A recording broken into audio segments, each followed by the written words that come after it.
Chapter 610. Could it be that she was pregnant with Mu Yaja's child?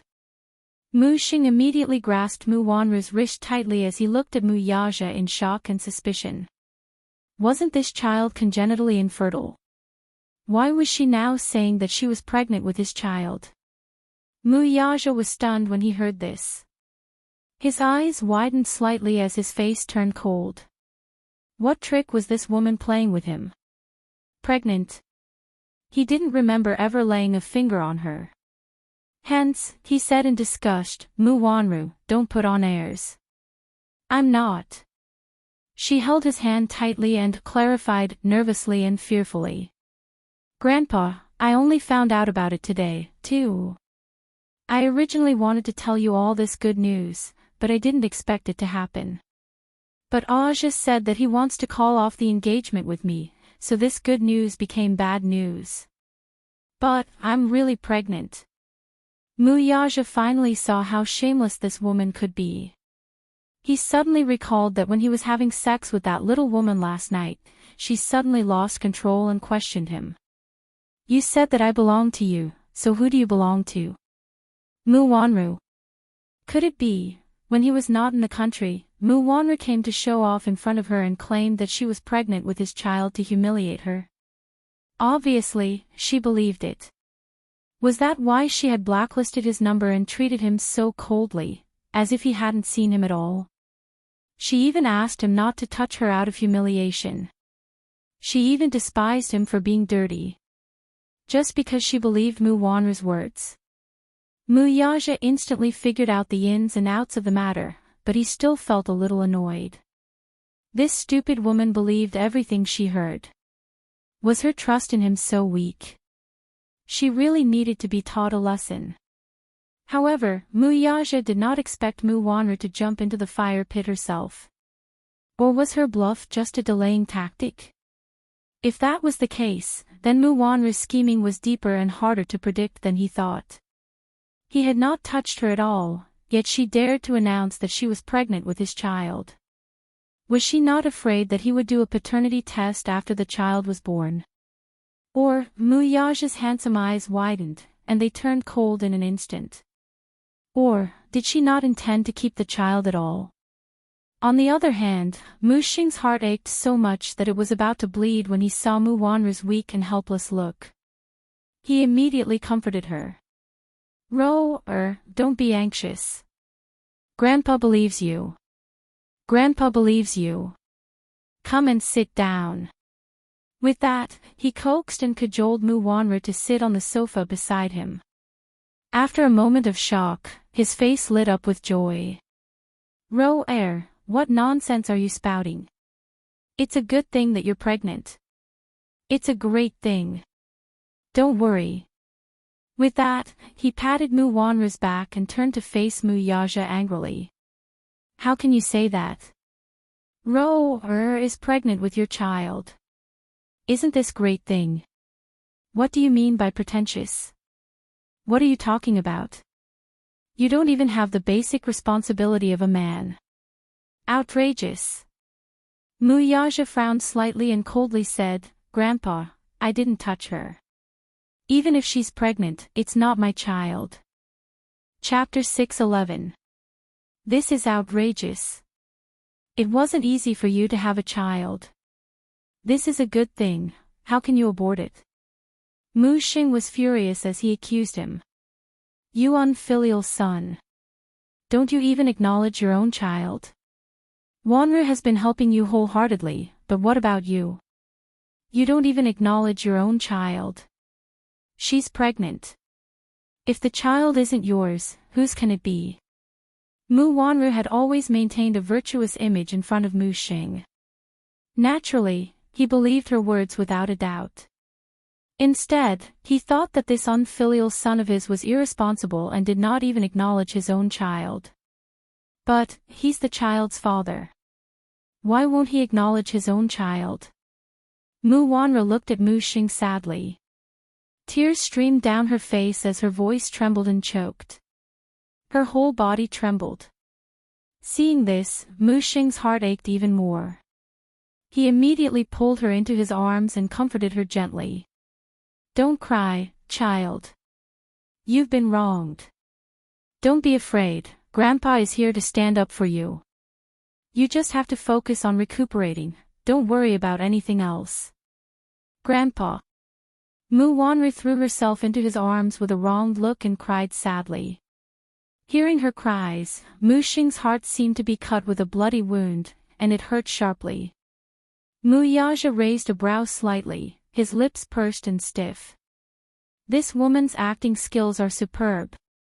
Those best actresses in the entertainment industry can't even compare to half of her acting skills. If not for his sense of propriety, he would have been deceived by her innocent face and suspected whose child the child in her stomach belonged to. Regarding this, he did not intend to explain further. In this situation, Mu Xing only believed Mu Wanru's side of the story.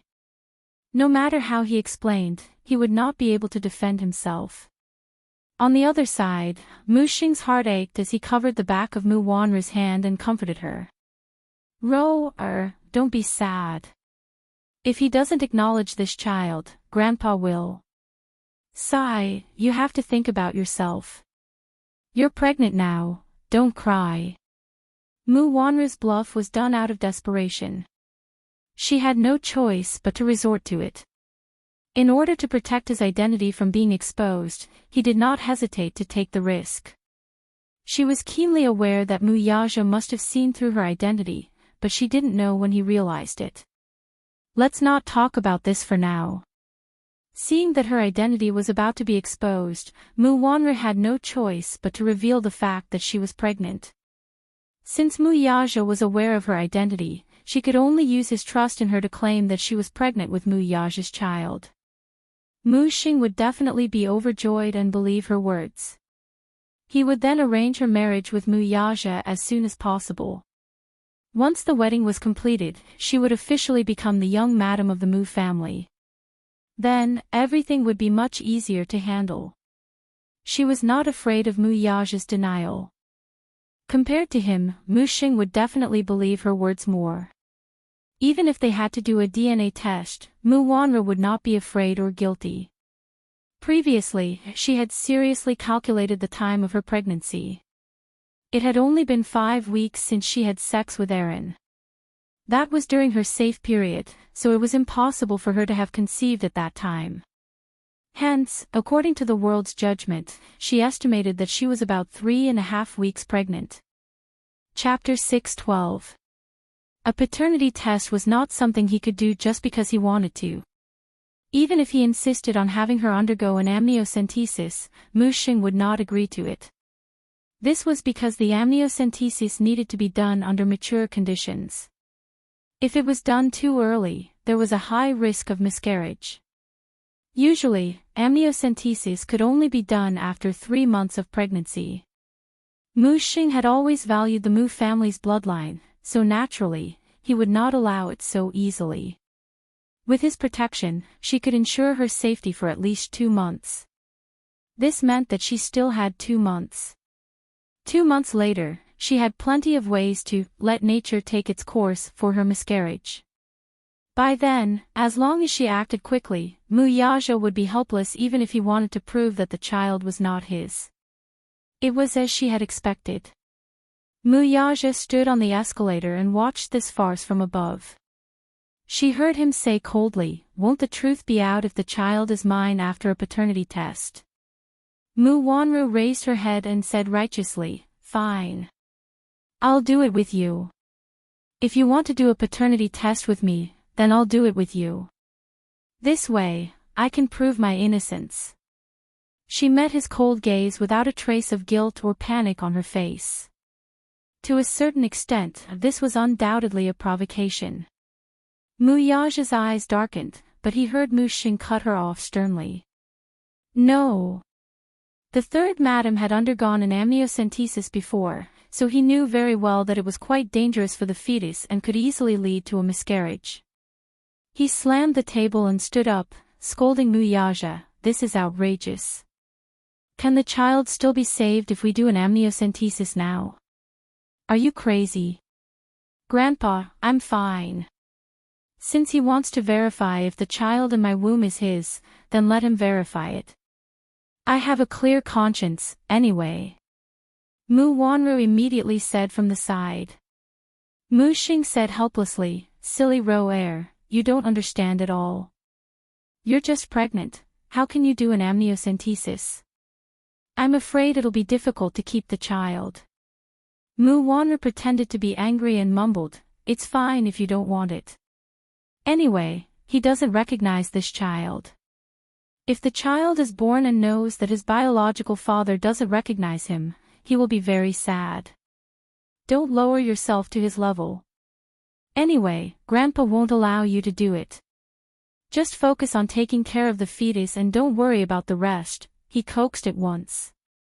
Mu Wanru wiped the tears from the corner of her eyes with a square handkerchief. Her head hung low, but at an angle where the old man could not see, her lips curled into a sinister smile. Mu Yaja did not miss the sinister smirk on her face. The man frowned, but then he thought of something and his thin lips suddenly curled up coldly. He seemed to know who this child belonged to. He had to admit that this woman was very thoughtful. She was meticulous in everything, no matter how big or small. She didn't leave out any clues. Presumably, this was just her stalling tactic. After these 3 months, she would definitely quietly create an accident so that the child in her belly would naturally be aborted, wouldn't she? But this woman was still too naive. He had long expected this. 6 years ago, when they got engaged, Mu Xing urged him to get married as soon as possible. The old man did not want to delay their wedding too much. He wholeheartedly hoped that the two would get married and have children as soon as possible so that the Mu family could flourish. Chapter 613.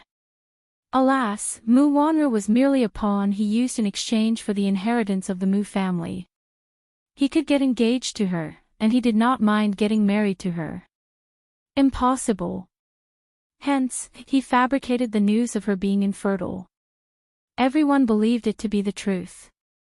When Mu Xing learned of Mu Wanru's infertility, he, who had always valued his family line, was somewhat hesitant. The marriage was delayed again and again because of this. Mu Wanru also believed it to be true and thought that she was infertile. Unbeknownst to her, she was merely a pawn in the man's game of chess from the start. Moreover, he already had evidence of her cheating on him. Be it the audio tape or the CCTV footage, how could the evidence in his hands not prove her innocence? This woman was too naive. Playing such a clumsy game with him was truly laughable. Was she really so naive to think that he would not be able to produce evidence of her cheating other than an amniocentesis and a paternity test? Mu Yaja smiled. Grandpa, if you find out one day that the child in her stomach is not mine, what will you do? Mu Xing's heart skipped a beat as he looked at him. Then, his doubtful gaze landed on Mu Wanru. Hearing this, the latter shook her head innocently and said timidly, Grandpa, you must believe me. If it's possible, I can do a paternity test now. He can deny the child in my stomach, but he can't belittle my innocence like this. Mu Xing hurriedly said, Wanru, Grandpa believes you. When the child in your stomach is 5 months old, we can do a paternity test to prove your innocence. All right, I'll produce evidence to prove your innocence. Mu Yaja's face was calm, and his eyes were cold. He then turned around and went upstairs expressionlessly. His cold voice made Mu Wanru's bones tremble uncontrollably. This man seemed to be scarier than she had imagined. What other tricks did he have up his sleeve that she didn't know about? Mu Wanru couldn't help but feel a little flustered. She didn't know if he really had some secret evidence in his hands. She was very careful, so she shouldn't have left any traces behind. He shouldn't be caught red-handed. However, Mu Yaja's eyes flashed with disdain and fierceness, as if he really had something that could be used against her. She couldn't suppress the panic in her heart. She couldn't help but feel that this man must have evidence of her in his hands. Otherwise, he wouldn't be so calm as if victory was within his grasp. Ever since she said that she was pregnant, his face had never revealed a look of surprise. It was as if he had expected this. Could it be that he knew she could get pregnant? Thinking of this possibility, Mu Wanru couldn't help but break out in cold sweat. Regarding her diagnosis of infertility 6 years ago, there were still a lot of doubts. It was very strange. She had never believed that it was impossible for her to conceive. Could it be that this man was the one behind this matter? Thinking of this, Mu Wanru instantly broke out in cold sweat. Her lips trembled uncontrollably from immense fear. Mu Xing touched her hand and felt that her fingertips were extremely cold. He looked up and saw the cold sweat rolling down her face. The fear in her eyes could no longer be concealed and was on the verge of bursting out. Chapter 6:14. Mu Wanru held his hands, intending to add fuel to the fire. Grandpa, I'm scared. I'm really scared. You have to believe me, if the child in my stomach isn't his, who else can it be? Didn't he accuse me of having an affair with another man? How can I do that? Grandpa, you have to believe me. I won't do anything to let him, you, or the Mu family down. Am I right? The old man nodded his head repeatedly, clearly believing her words. I believe you. How can my Ro or do such a thing? Grandpa believes you. But he really wants to do a paternity test with me. Grandpa, it's not that I don't dare to do it, it's just that I can't bear to part with this child. If the child in my stomach gets hurt, I really don't know if I can still have a child in this lifetime. Mu Wanru's tearful and pitiful look made his heart ache even more. He kept consoling her. Good girl. Don't worry, Grandpa is here, no one is allowed to touch a strand of your hair. I won't allow anyone to harm the Mu family's bloodline. Don't be sad, even if he doesn't acknowledge this child, Grandpa will. Mu Wanru was overjoyed, but her face revealed an aggrieved and touched expression. She threw herself into his arms and cried, yes. Grandpa loves Ro the most. Nestled in his arms, Mu Wanru could not stop sobbing sadly. Her face was filled with panic and fear. Song Qingling Kindergarten. At the school gate, children were being led by the teachers to the school bus hand in hand. Yun Tianyu stood at the school gate and sent a message to Li Hanlin. When he raised his head, he was surrounded by a group of innocent and adorable Lolas. They were like stars surrounding the moon. He was used to seeing this, though. Yun Tianyu's face darkened slightly. His beautiful, jet-black hair fell softly to his ears, and his pair of eyes were especially bright and beautiful. A little girl reached out to tug at the corner of his shirt in an attempt to say a few words to him. Just a word would do. Yun Tianyu gently turned his body away, seemingly repulsed by her intimacy. The little girl, however, did not seem to mind at all. Instead, she smiled contentedly at him and asked, Yu, where are your parents? Do you always go home alone? Yun Tianyu expressionlessly turned his head away, not wanting to bother with her. However, the naive child mistakenly thought that he was a little disappointed. Her expression was a little pitiful as she grabbed his sleeve and said, Yu, I can accompany you. He expressionlessly took out his phone and looked at the time. So slow. Did Li Hanlin's car break down on the road? The little fangirls behind him were still chattering around him. He couldn't help but have a dull headache. Thus, he turned to look at the innocent little girl and ordered her to leave. Don't stand beside me. How annoying. He had already been tortured by them for an entire day. They couldn't even spare him after school. A bunch of kids who couldn't even count on their fingers when it came to addition and subtraction. How could they communicate with each other when their IQs were not even on the same channel? Yu was the little Prince Charming in the kindergarten. Not only the little girls, but even the teachers from other classes would often run to the classroom door and look at him through the window as if they were fangirls. Aya, so cute. If I can have such a cute baby, I'll be so happy. Chapter 6:15. TSK, how annoying. It was like a rare animal being watched all day long. It was really annoying. What was it about his mommy saving the universe in her past life? His mommy was the woman he loved the most in the world. Even if his mommy was not a Superman who saved the world in her past life, she was still the one he loved the most. Just as the pitiful little munchkin was being pestered by a bunch of fangirls, a hero finally came to save him on a rainbow cloud. A flashy Bugatti Veyron sports car stopped at the school gate. When Lee Hanlon got out of the car, the cool sports car instantly attracted a round of exclamations from the passers-by. "Oh, God! Bugatti Veyron! This is a limited edition sports car, it's very expensive. I've seen it in a magazine. This sports car is worth tens of millions. Oh, God! This is my first time seeing a real car." The flashy luxury car attracted the attention of the passers-by. Many of them took out their phones to take short videos and post them to their friends. Some of them had only seen sports cars in magazines and had never seen Lee Hanlon's limited edition sports car, which cost tens of millions, which was flown over from the supercar kingdom. Yun Tianyo's lips twitched.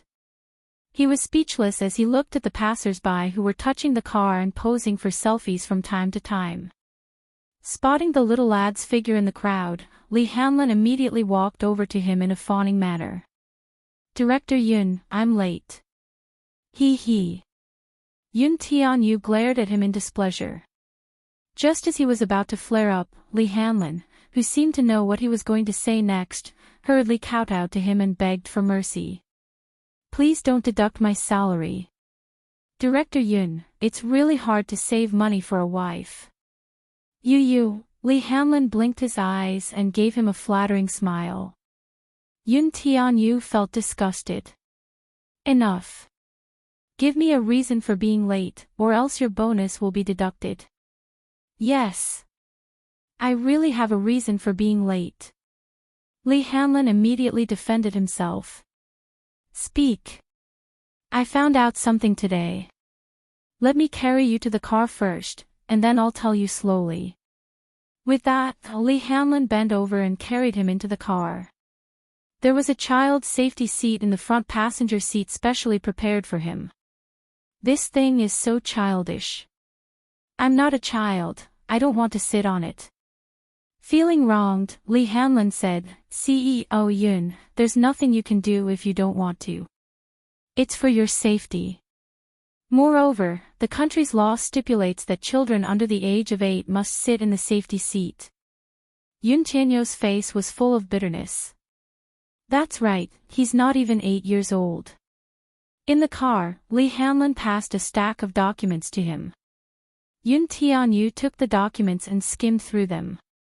His brows furrowed slightly. "You sent someone to tail Mu Wanru?" "Yes. We'll be on guard 24/7. You've done well." Yun Tianyu gave him a rare compliment as his lips curled into a smile. "You'll get a raise this month." Lee Hanlon immediately cheered, "Long live President Yun." Yun Tianyu lowered his head and flipped through a few more documents. His gaze suddenly landed on a pregnancy diagnosis report. He scanned it carefully and was startled. "This woman is pregnant." "Yes. How can that be?" Yun Tianyu asked suspiciously. "Isn't she congenitally infertile?" "I'm not sure about that." Lee Hanlon paused for a moment and then sorted out the matter in detail. Mu Wanru purposely chose an unknown private hospital and bribed a gynecologist to do a pregnancy test to deceive others. Chapter 6:16. Pregnant. Yun Tianyu stared fixedly at the report. His gaze was as sharp as a sword, as if he wanted to pierce through the paper. How could this woman be pregnant? Didn't they say that she was congenitally unable to conceive? Why was there such a pregnancy diagnosis now? What a joke. Yun Tianyu doubtfully reread the diagnosis report several times to make sure that he was not mistaken. Is this news reliable? It's reliable. This woman is really pregnant. Lee Hamlin patiently explained while observing his expression. Who was the father of the child in her belly? Was it Muyage's? D***MN. Yun Tianyu crumpled the pregnancy diagnosis report into a bowl. His beautiful eyes were burning with indignation. He had clearly laid his cards on the table. Since he wanted to woo his mother and be his daddy, he had to get rid of all the women around him. This was his bottom line, his principle, and his mother's bottom line. It was not to be violated. What did he say to him back then? He said that he would handle it well. In the end, he got such a diagnosis report. Yun Tianyu's face was cold and tense. His pink lips formed a stiff arc as he frowned. Didn't I tell him to get rid of all the women around him? If Mommy finds out about this, she'll be heartbroken. He lowered his head to look at the crumpled report in his hand. Suddenly thinking of something, he frowned and asked, "You're saying that she went to a private hospital for a pregnancy test to cover up her pregnancy?" Yes. Lee Hanlon nodded. The Mu Group controls 90% of the medical centers in the capital, so the files of the medical centers are kept in the system. This private hospital is located in a small town on the outskirts of the city, so the medical system is not connected to the internet. When she went out, she was dressed in a very simple and low-key manner. She even wore sunglasses and a mask. Hearing this, Yun Tianyu's fingertips lightly tapped on his knees as if he were analyzing something. He got a conclusion from Lee Hanlon's words. Yun Tianyu suddenly said in a low voice, "Hearing what you said, I suspect that the child in her stomach is not my daddy's." His words came to an abrupt halt. Yun Tianyu was stunned. He had unconsciously called that man my daddy. Yun Tianyu pursed his lips, cleared his throat awkwardly, and corrected himself. "I suspect that the child in her stomach isn't Muyage's." Lee Hanlon was puzzled. "What do you mean?" "If the child in her stomach is Muyage's, then it will undoubtedly be a great surprise to her. The Mu family is the richest family in the capital, and they attach great importance to their descendants. If she is pregnant with Muyage's flesh and blood, the mother's status will rise because of the child. With a son and a daughter by her side, her position will be even more stable." Pausing for a moment, he suddenly narrowed his eyes dangerously. "But you said that she deliberately chose a private hospital and even bribed the doctor to secretly do a pregnancy test in order to hide her pregnancy from the public. It was as if her pregnancy was something that couldn't be exposed. Don't you think it's strange?" After his detailed analysis, Lee Hanlon instantly saw through the trick. "Director Yun, are you saying that Mu Wanru's child isn't Muyage's?" Chapter 617. Yun Tianyu even managed to deduce something from this incident. Muyage had never laid a finger on Mu Wanru. Yun Tianyu's heart was instantly satisfied. If Muyage really gave him a half-brother or sister, he would not acknowledge it. Lee Hanlon could not help but raise his eyebrows in amazement at Yun Tianyu's wit and intelligence. "Director Yun, if you didn't mention it, I would have thought that your daddy had impregnated her." Yu glanced at him contemptuously and mocked him mercilessly. "Agent Lee, do you think I'm like you? Do you have a low IQ?" Lee Hanlon felt aggrieved by Yu's contemptuous gaze. Did he have to be so black-bellied? Did he have to be so sharp-tongued? He even mocked him for having a low IQ. Lee Hanlon's face was filled with grief and indignation. "I'm bitter inside, but I won't say it out loud. If I say it out loud, my bonus will be deducted." Lee Hanlon pursed his lips in puzzlement. "Since the child in Mu Wanru's stomach isn't Muyage's, then whose is it?" "It's definitely not yours," Yun Tianyu replied abruptly. Lee Hanlon was at a loss for words. "I know it's definitely not mine." "That's an interesting question." Yu gave him a sidelong glance expressionlessly. "You're asking me whose child it is, how would I know? Do you think I'm a god?" Lee Hanlon clapped his hands in glee. It seemed that this child was not a god. He did not know everything, after all. This time, it was his turn to be satisfied. Director Yun, your mommy is filming. Don't you need to visit her? Lee Hanlon suddenly asked. No need. My mommy's scenes are all-night scenes, it must be tough on her. When she's done with the night scenes, I'll definitely nourish her well. As Yu spoke, he started to organize a diet in his mind. He planned to nourish Yun Shishir's body with more food when she returned home. Lee Hanlon was so envious that he was about to die. Why didn't he have such a filial son? Well, he didn't even have a wife. In the future, when she had children, she must use Yun Tianyu as a benchmark. She would educate her children on the path of 24 filial piety from a young age and raise them into a smart and filial son like Yun Tianyu. Boss, based on the analysis from multiple angles, Miss Yun is jealous of you. In the CEO's office of Dishing Financial Group, Minyu raised his head from the thick stack of psychology books on his desk. He adjusted his glasses and spoke seriously. Mu Yaja leaned back in his office chair with a thoughtful look on his face. Then, he stared at him suspiciously. Really? Probably. Minyu immediately explained. That's what the book says. Read it out, I want to hear it. Mu Yaja immediately ordered. Minyu nodded his head and said, no matter if it's a man or a woman, when they see their partner interacting with someone of the opposite sex, they will always feel uncomfortable. In psychology, it's called jealousy. Continue. Mu Yaja nodded and ordered him to continue reading. Chapter 6:18. He needs constant proof of his love. The thought of a possible love rival will arouse strong suspicion and accusations from him, a selfish person. This kind of baseless attack will make him feel wronged and tired at first. Later on, it will become an insult and unbearable. Mu Yaja was stunned. Why did Minyu's behavior and symptoms seem to be more similar to his? Could it be that when he saw Gu Xingzi kissing her that day, he flew into a rage because he was jealous? But when he saw his woman with another woman, shouldn't it be natural for him to be angry? Mu Yaja suddenly leaned forward slightly and clasped his hands together. He frowned and said, Minyu.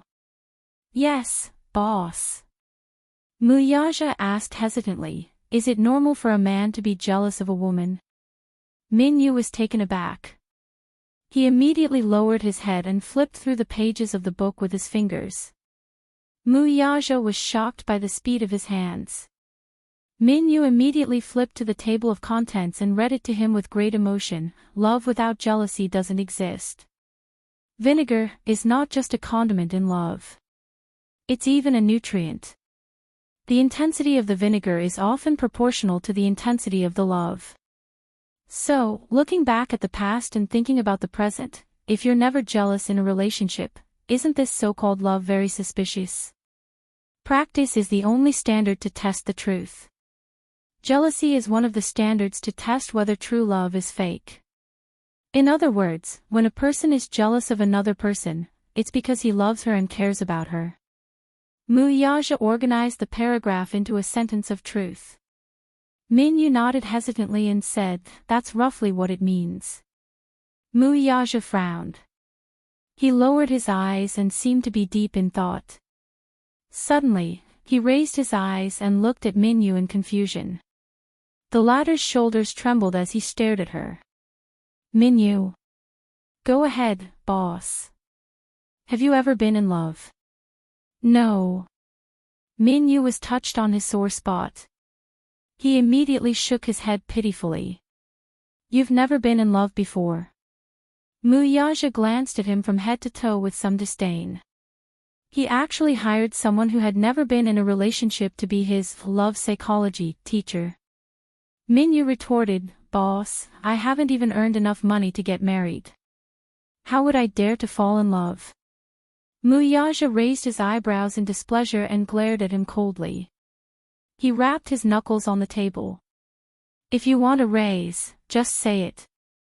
Minyu replied honestly, "Boss, I want a raise." Muyaja ignored him.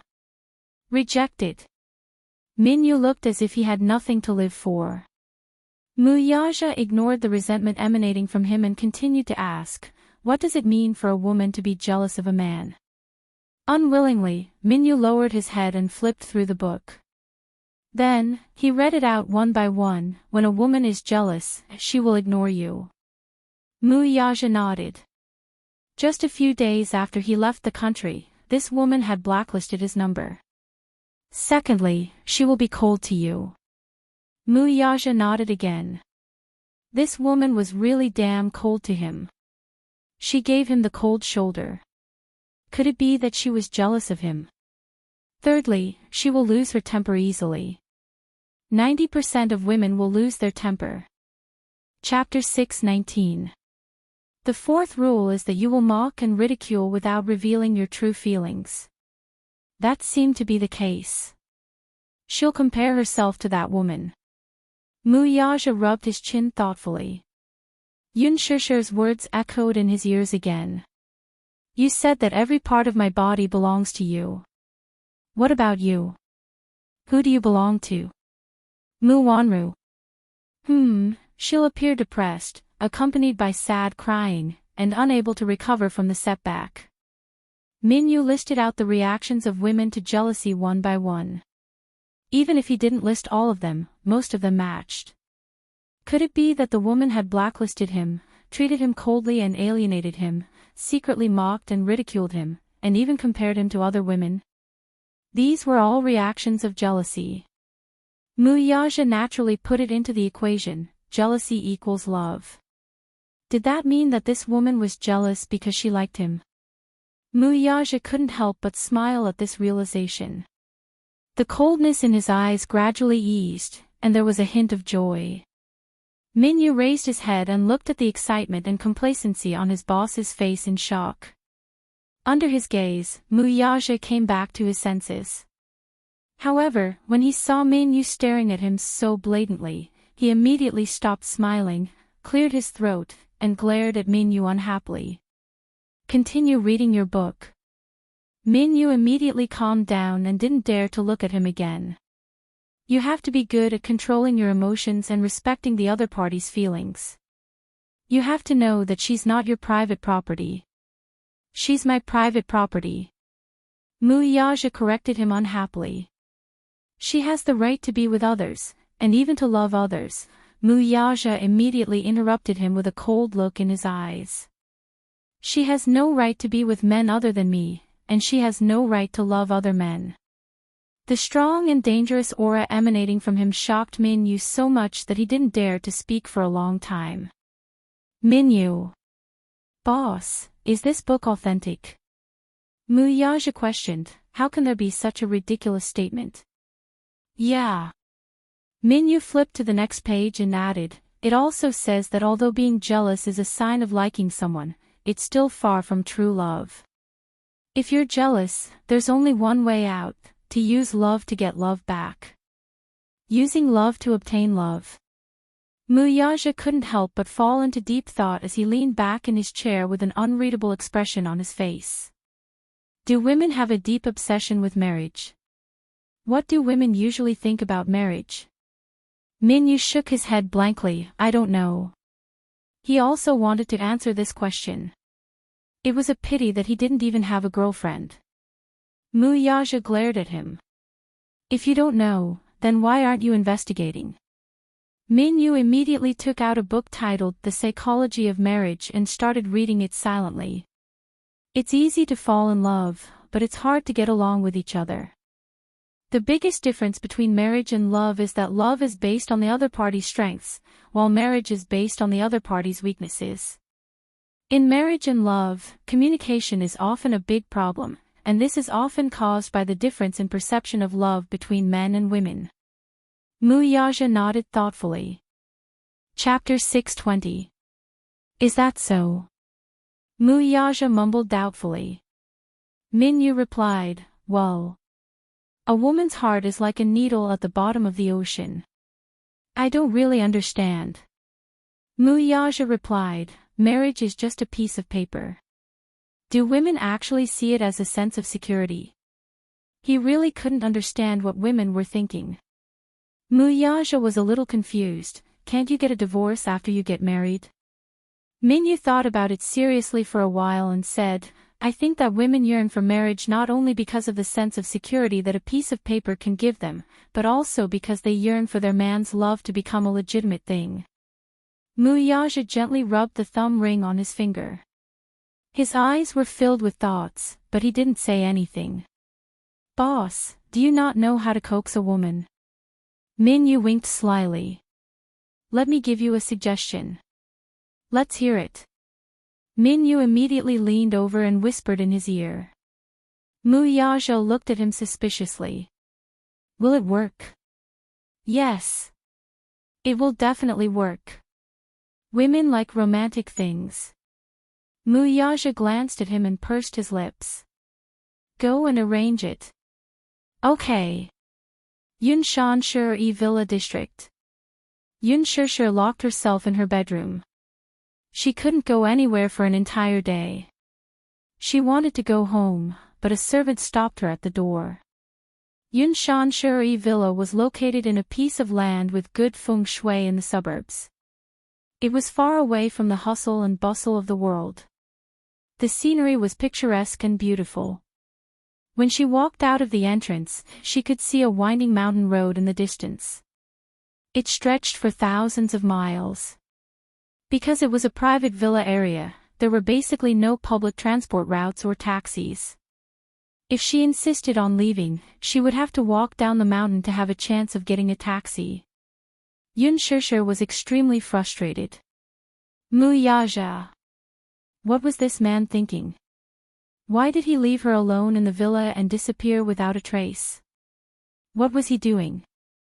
In the afternoon, Yu called to ask if the filming was going well. Of course, Yunshanshi couldn't tell her that she wasn't on set anymore. Originally, she was supposed to have a scene today, but after Muyaja's nonsense last night, she didn't know what the crew would think of her. What did Lin Fengtian think of her? She tried to summon up the courage to call Lin Fengtian and apologize. Because of her personal reasons, she had affected the normal progress of the crew. She felt very guilty about it. Especially Muyaja, who had pushed Lin Fengtian to the ground so roughly. He must have been injured. Where is Gu Xingze? He should be injured as well, right? He was afraid that because of this, the progress of the production could only be temporarily delayed. Thinking of this, Yunshanshi felt guilty. In his heart, he hated Muyaja for being so unreasonable. In the evening, there was a knock on the bedroom door. Yunshanshi covered herself with the blanket and didn't want to bother with it. The knocking continued for a long time. Suddenly, the butler's polite voice came from the door. Miss Yun, are you asleep? I'm asleep. Yunshanshi replied in annoyance. There was another silence outside the door. Then, there was the soft sound of keys. Yunshanshi was shocked. She immediately sat up from the bed, put on her slippers and walked to the door. However, the door that was originally locked was open from the outside. She couldn't help but feel a little angry. Didn't I say that I was asleep? Chapter 621. Yunshanshi was startled. You want to send me home? Yes. The butler explained, the president just called and asked us to send you home. Yunshanshi's face froze. She didn't know why, but when she found out that it was this man who asked the butler to send her home, she felt a little disappointed.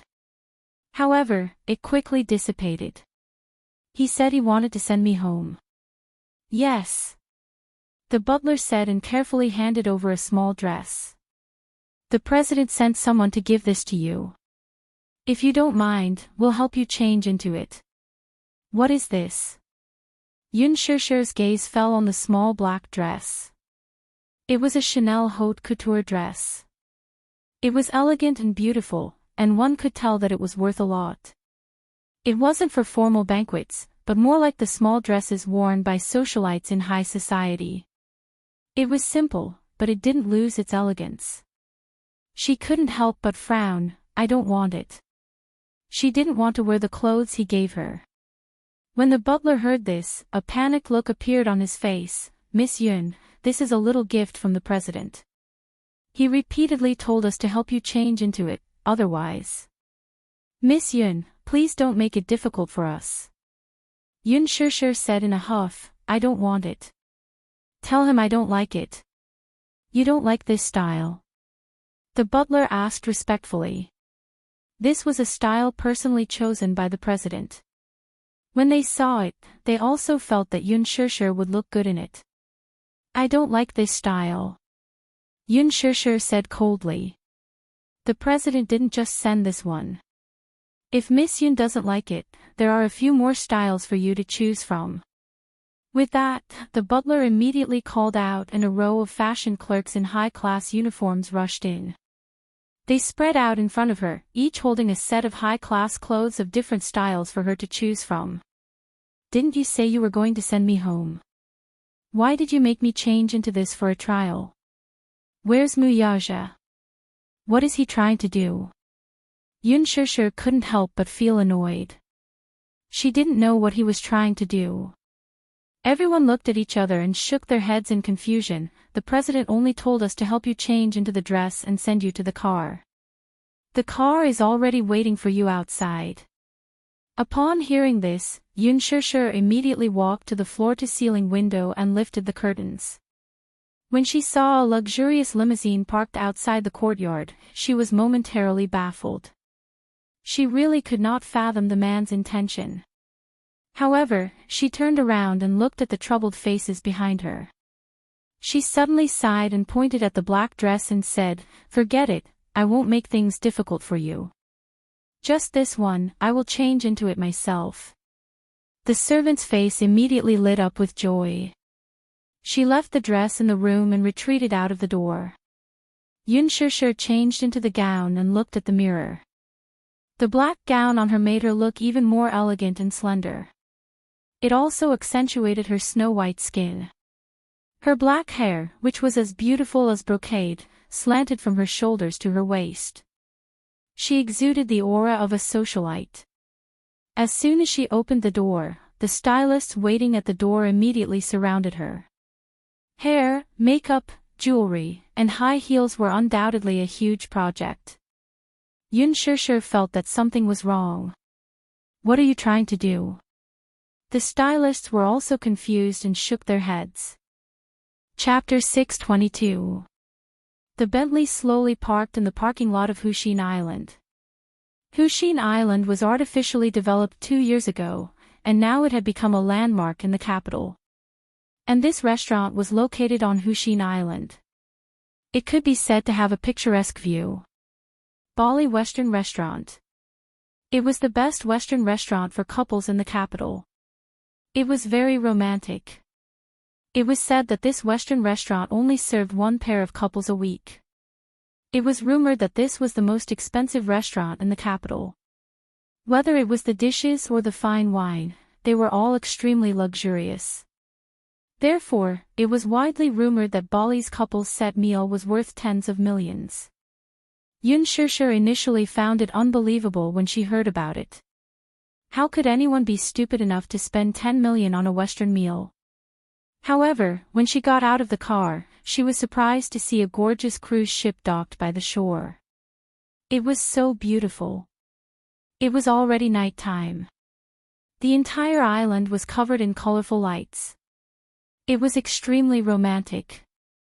The night breeze blew a burst of floral fragrance. The flowers on the shore bloomed like a magnificent carpet. The sky was filled with bright stars. The lake was decorated with starlight and starlights. The scenery was breathtaking. Yun Shishir couldn't help but be deeply attracted by the romantic scenery. She walked along the lakeside. The fragrance of flowers, the night view, and the starlights made her fall into a trance. When she came back to her senses, the car had already driven away. What did he mean? Why did he leave her here alone? Yun Shishir's heart skipped a beat. Looking around, she saw a harbor not far away. The night view of Hushin Island was very beautiful. Not only that, there was also a port by the lake, equipped with a cruise ship. After boarding the cruise ship, one could travel around Hushin Island. However, the ticket price was not cheap, but it attracted many people. Therefore, there was a long line at the port. Many people were waiting to board the cruise ship to enjoy the beautiful night view. Yun Shishir was obviously confused. She didn't know what Muyaja was doing. He let her wear such a gown and left her here alone. She didn't know how to get back to the city from here. She should be able to get a bus here, but she didn't have anything on her. She didn't bring her phone or wallet. He couldn't help but feel a little depressed. Seeing that there were people at the harbor, she thought to ask for directions and see if there was any way to return to the city. Thus, Yun Shishir walked towards the harbor. Just now, she was walking in a hurry and didn't pay attention. When she brushed past a woman, she accidentally knocked the woman's phone to the ground. Yun Shishir was stunned. She quickly apologized and lowered her head to pick up the phone. The woman said impatiently, "TSK. What's wrong with you? Don't you need to watch where you're going? Seriously?" Yun Shishir frowned slightly, but she didn't want to argue with this passerby. She picked up her phone, but when she raised her head to look at the woman, she was slightly stunned. It's her. The woman she bumped into was none other than Song Enya, whom she had bumped into at the hospital that day. How did he meet her here? Yun Shishir froze on the spot, a trace of doubt and surprise appearing on her face. This was too much of a coincidence. Song Enya had originally come to Hushin Island with her friends to take a cruise ship to enjoy the night view around the island. She bought a ticket, but she still had to wait in line, so she decided to go along the lake to enjoy the night view. Chapter 623. She was used to being spoiled, so she was about to flare up when she saw the person looking up. It was Yun Shishir. She was shocked for a moment, and then suspicion appeared on her face. Without a doubt, she recognized the woman in front of her at a glance. That day, the screen displayed on Muyaja's phone was this woman's sleeping face. Yun Shishir was very beautiful. She was different from those female celebrities in the entertainment industry who had walked out of the plastic surgery production line. Be it her facial features or temperament, she was very recognizable. Song Enya had a photographic memory after seeing that photo once. Unlike the sleeping face in the photo, she was now wearing an elegant black dress with delicate and clear light makeup on her face. Compared to the sleeping face in the photo, she had a more unique charm. She was more beautiful in person than in the photo. This was a fact that she was unwilling to admit. It was no wonder that Brother Mu seemed to dote on her. A woman like her was indeed the type that men would fall in love with. Her face was elegant and her temperament was otherworldly. If she were a man, she would be tempted as well. Why was she here, though? Yun Shishir felt a little strange when she saw Song Enya staring at her in shock. Naturally, she did not know that Song Enya had seen her photo on Muyaja's phone. She thought that Song Enya was angry at her for bumping into her, so she quickly handed the phone back to her. Sorry, I was careless just now. Take a look and see if the phone is damaged. Song Enya took the phone from her hand and lowered her head to take a look. There was no damage to the phone. Seeing that the phone was not damaged, Yun Shishir turned to leave. However, Song Enya called out to her. Yun Shishir. She called out her name directly. Yun Shishir was stunned and turned around in confusion. How did this woman know her name? She hadn't officially met her, had she? I didn't recognize the wrong person, did I? Song Enya raised her chin proudly and walked slowly toward her. Is this your name? She had a habit of checking Weibo. That day, the production team of The Green Apple posted a set photo on Weibo, and it quickly became a trending topic. She clicked on it and saw that it was her. At the same time, she knew her name. Yun Shirshir. She remembered that the villa developed by the Mu family was called Yun Shanshir. Was it just a coincidence? Or did Brother Mu purposely name it after this woman? Song Enya followed the Weibo account of the production team of The Green Apple. Ever since the start of filming, Yun Shirshir's behind-the-scenes photos had the highest exposure rate. It was obvious that this woman was not ordinary. Yes, Yun Shirshir is my name. You are. Yun Shirshir looked at her and politely asked for her name.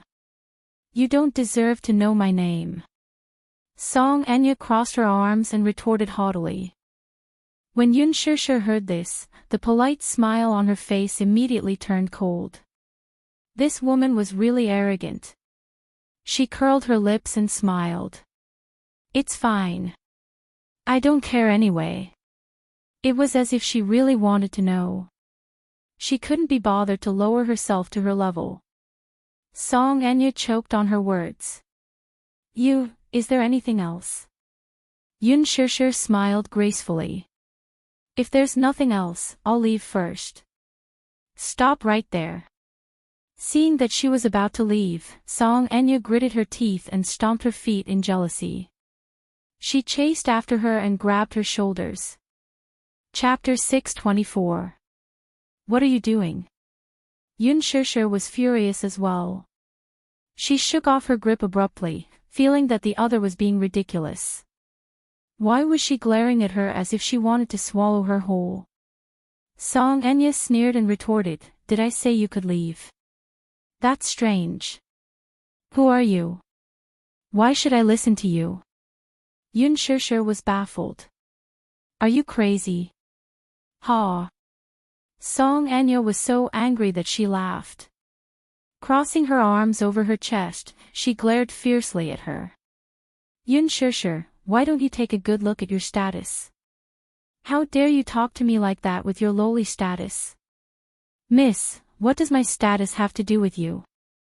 You're so arrogant that I thought you were a princess from some royal family. Judging from your upbringing, you don't seem to have been educated in etiquette, Yun Shirshir retorted mercilessly, leaving Song Enya at a loss for words. She did not expect Yun Shirshir to be so sharp-tongued despite her frail and harmless appearance. Song Enya pursed her lips coldly and suddenly took a step closer to her. Her pair of sinister eyes scanned her from head to toe before she laughed. I think you're just a so-so. At most, you're a little more seductive on the surface. I'm afraid you're really cheap deep down. Who do you think you are? Do you think you're a socialite from the upper class just because you're wearing a gown? Dream on. A commoner will always be a commoner. Don't even think about marrying into the rich. Yun Shirshir was stunned. She was confused by the other's sarcasm. She did not know how she had offended this missy for her to be so hurtful. Song Enya continued, In this day and age, you're so righteous about being a third party in someone else's marriage. You've really opened my eyes. I don't know what you're talking about. You do. Song Enya grabbed her wrist and spat viciously. B*tch, you like to seduce men, don't you? You clearly know that Brother Mu has a fiancé, yet you're still shamelessly sticking to him. Don't you have any shame? What did you say? Yun Shirshir angrily shook off her hand, but she stopped abruptly in the middle of her sentence. Belatedly, he realized who the Brother Mu she was talking about was. He also understood the hidden meaning behind her words. Mu Yaja, how could she have forgotten that this woman was Mu Yaja's cousin? But how did she know about him? Could it be that Mu Yaja mentioned it to her? What did he say to her? Yun Shirshir's expression was a little ugly. Let me give you a piece of advice. As a woman, it's best to be thick-skinned. Brother Mu already has a fiancé, so you'd better stay away from him. If Grandpa Mu finds out that you've interfered in Brother Mu's marriage, he won't let you off. Song Enya's face was filled with disgust. The contempt in her eyes was so scorching that it could burn her skin. Although Yun Shishir was angry, she still looked up to meet her cold and disdainful gaze. She had no intention of backing down. She kept looking at Song Enya's face and saw a hint of jealousy and hatred on her face. There was almost no need to hide her jealousy. Is she jealous? Usually, when a woman shows such a vicious and jealous expression, that man must be very important in her heart. Chapter 625. She likes him. Yun Shishir pursed her lips. She still could not forget the scene she saw at the hospital previously. She used him and longed for his love for her. The expression on her face was not that of a sister's dependence on her brother. It was possessiveness. Desire. An attachment that could not be obtained. There was no doubt that Song Enya liked Muyaja. It was just that, more or less, it was not appropriate for her to be so obvious. However, at least in her heart, her feelings for her cousin, Muyaja, were not that simple. Yun Shishir somewhat understood. On the surface, she was insulting her as a third party. In reality, how could Song Enya not yearn to stand beside Muyaja as a woman? And not as a cousin? After understanding it, Yun Shishir smiled and slowly said, I think you're wrong about something. What? Song Enya was stunned. I'm not a third party who interfered in his marriage. Yun Shishir raised her eyebrows and an elegant yet cold smile appeared on her face. Muyaja has a fiancé, but it's just an engagement. Is he married? I don't think so. Where did the saying of interfering in a marriage come from? But Brother Mu and Mu Wanro are already engaged. Song Enya almost blurted out in anger. However, Yun Shishir noticed her choice of words. Mu Wanro. She called out her name almost without thinking. Presumably, this woman's heart was extremely unbalanced by the fact that Mu Wanro was Muyaja's fiancé. Yun Shishir smiled. So what? It's just an engagement. It's a marriage arranged by the family. There's no love or feelings between the two. Interfered. Ha! Song Enya was completely enraged by her sneer. Therefore, she sneered without thinking. Ha! Aren't you a little too naive? Do you really think that Brother Mu likes you sincerely? She's just toying with you. Do you really think that you can rise to the top and marry into a rich family in a dignified manner? The Mu family was the richest family in the capital. How could Grandpa Mu allow an actress to marry into the Mu family? If you want to climb up the social ladder of the Mu family, go back and buy a pillow. Even your dreams are more realistic than this. His words were, without a doubt, mocking Yun Shishir for daydreaming. The blatant mockery was like a needle dipped in salt, fiercely piercing into his heart, causing him incomparable pain.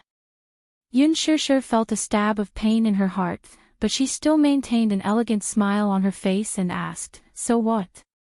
You? Song Enya exclaimed in exasperation when she saw how shameless the other was. You're shameless. Actually, you're right. Yun Shishir pouted innocently. She had a helpless expression on her face, as if she had been seen through. I want to be promoted. I'm here to snatch your brother Mu Wanru's fiancé. I'm the third party. But... After a pause, Yun Shishir raised her eyes and glared at her coldly. What can you do to me? You! Song Enya raised her hand, wanting to slap the other's face in anger. Yun Shishir raised her hand and held it tightly. She exerted so much force that a deep red mark was almost left on the other's fair wrist. She looked as if she was boneless and weak, but Song Enya did not expect her to be so strong. Chapter 626. What's the matter? You can't win an argument, so you want to get physical. What a missy's temper. Yun Shishir suddenly flung her hand away. Caught off guard, Song Enya lost her balance and fell to the ground. Ha, interesting. You're Muyaja's cousin, aren't you? As soon as she finished speaking, Yun Shishir casually walked over and looked down at her condescendingly. She leisurely asked, "Why? You can't hide the jealousy on your face, can you? Don't tell me that you like Muyaja." Her voice was casual, but there was a strong sense of sarcasm in it. Yun Shishir's rhetorical question made Song Enya's face turn ghastly pale in an instant. There was no doubt that women understood each other. Men could not tell. Muyaja could not tell. However, it did not mean that Yun Shishir could not tell. This Song Enya obviously had feelings for Muyaja. There was no way to hide her feelings. Yun Shishir could tell at a glance. Especially at this moment, Song Enya's flustered and ashamed expression was obvious. So that was really the case.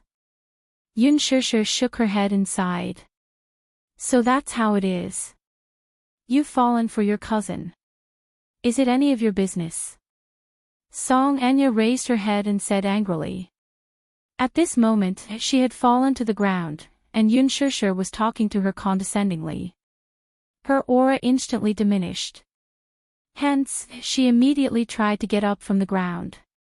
Yun Shishir stretched out her leg and stepped on her hand with her sharp high heel. Song Enya screamed and retracted her hand with a pained expression. She glared at her with a pale face. "You're so pitiful." Yun Shishir mocked expressionlessly, "One cousin, the other cousin. Close relatives. This is incest. It's truly shocking." Song Enya was so angry at her words that her face turned red and white and instantly darkened. "Look, you've fallen in love with a man, but this man is your cousin. You can't be together in this lifetime. What is it if not pitiful?"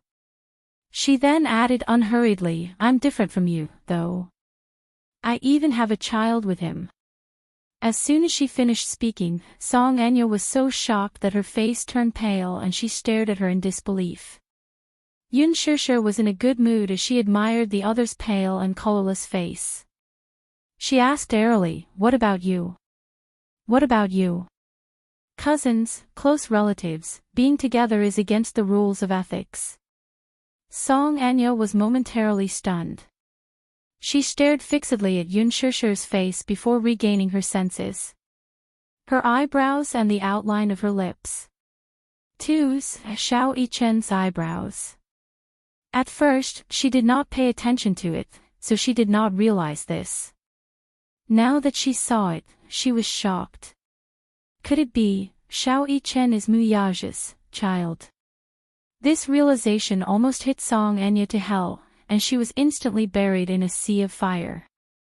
Who's the wishful thinking and daydreaming? Do you think you can be with the man you love without me? Yun Shishir sneered as if mocking her naivety. That's what's really laughable. Shut up. Shut up. You shut up. Song Enya screamed and covered her ears, not wanting to hear her mockery. Chapter 627. Song Enya's heart skipped a beat when she heard that. She raised her head, feeling suffocated, and met Yun Shishir's cold gaze. He said that he only treats you as a younger sister. If I take it to heart, he'll keep a distance from you and even cut off all contact with you. That one sentence sent Song Enya to hell mercilessly. At that moment, even her heart seemed to have stopped beating. Tears burst out of her eyes and rolled down her cheeks. She clenched her teeth tightly, unwilling to look up and let Yun Shishir see her sorry state. She could only choke on her sobs. You're lying. You're lying. Brother Mu loves me the most. He would never lie to me because of you. If you don't believe me, you can ask him. Yun Shishir was not lying. This was what Muyaja said himself back then. She was just repeating what he said. Yun Shishir pursed her lips as she recalled how Song Enya had acted all high and mighty in front of her earlier. The thought of it infuriated her.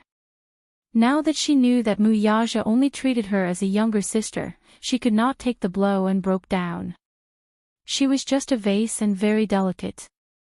In fact, she was also a woman who held grudges. One was not a gentleman if one did not take revenge. Therefore, she planned to add another stab to Song Enya's bloody wound. It seems that you don't have much weight in his heart. He actually cut off all contact with his cousin because of a woman you said was just a game. I've really let you down for being so devoted to him. Song Enya screamed at her uncontrollably, shut up. You be *tch. With that, she pounced on Yun Shirshir from the ground with bared fangs and brandished claws. That shrewish posture made it seem as if she wanted to strangle her to death. At this moment, Song Enya had already lost her rationality after being provoked by Yun Shirshir's words.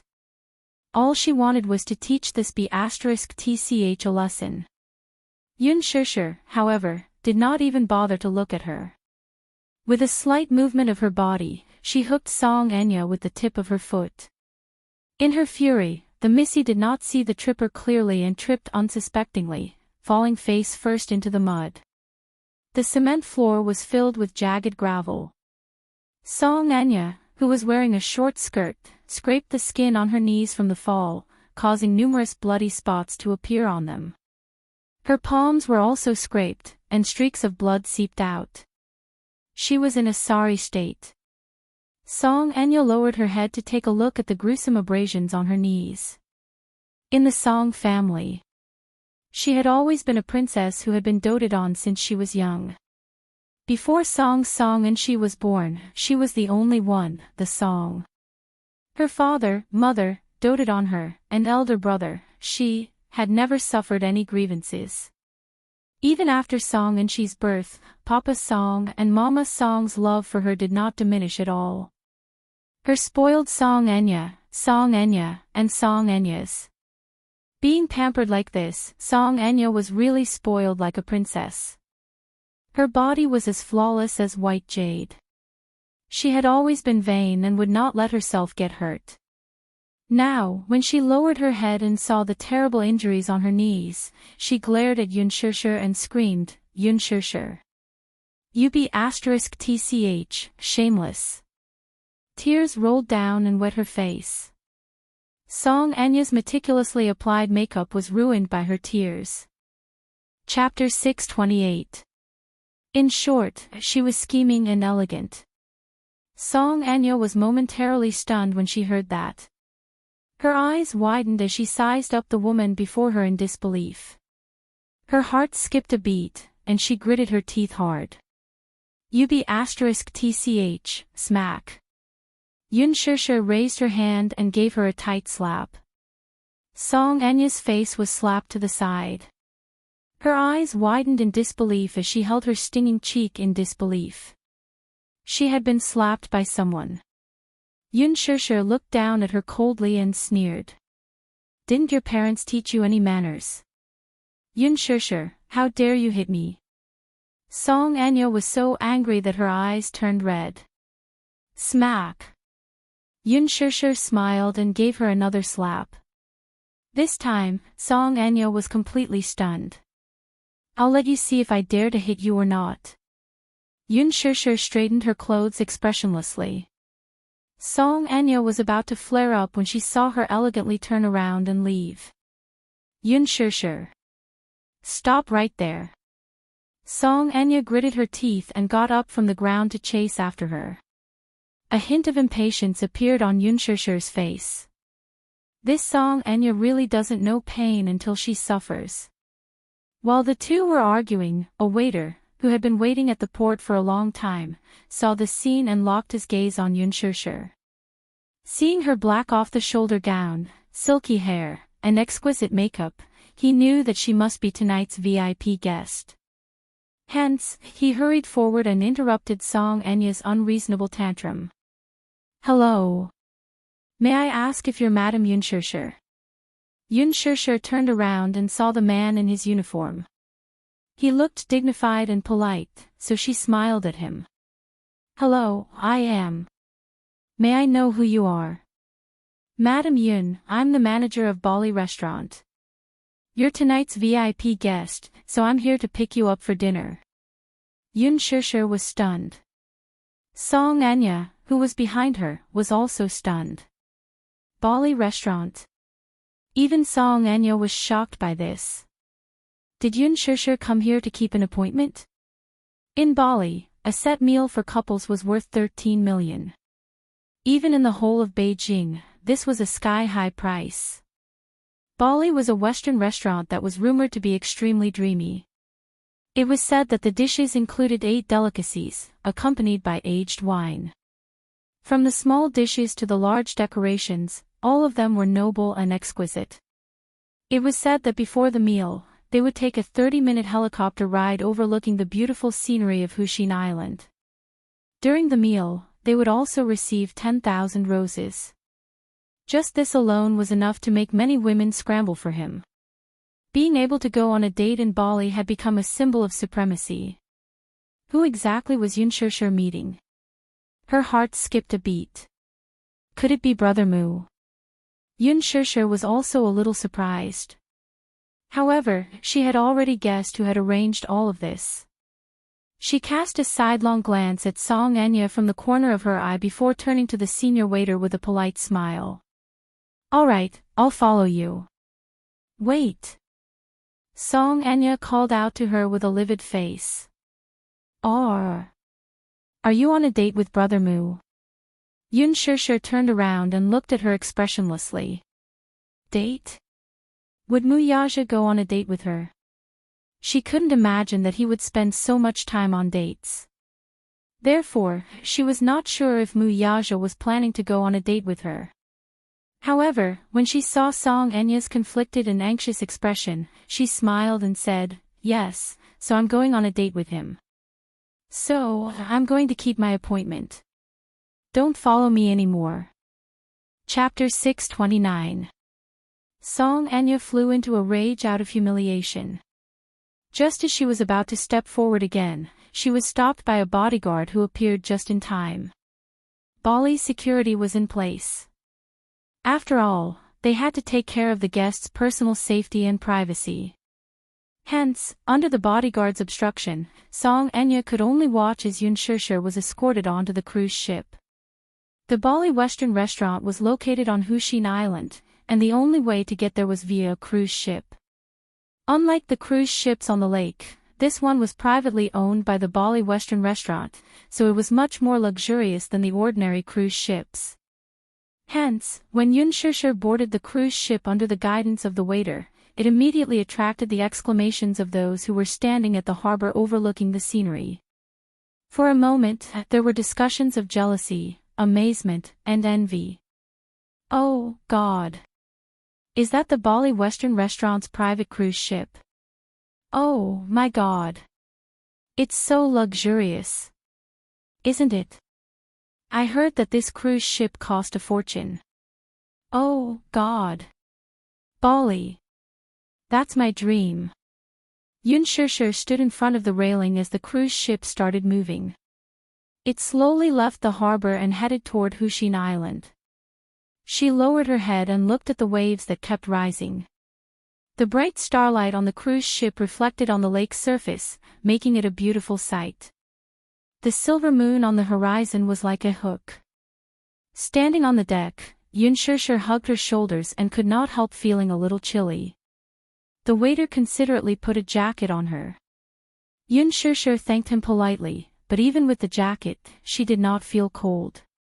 Her heart was still cold, though. The Mews are the richest family in the capital. How can Grandpa Mu allow an actress to marry into his family? If you want to climb the social ladder of the Mews, go back and buy a pillow. Even your dreams are more realistic than this.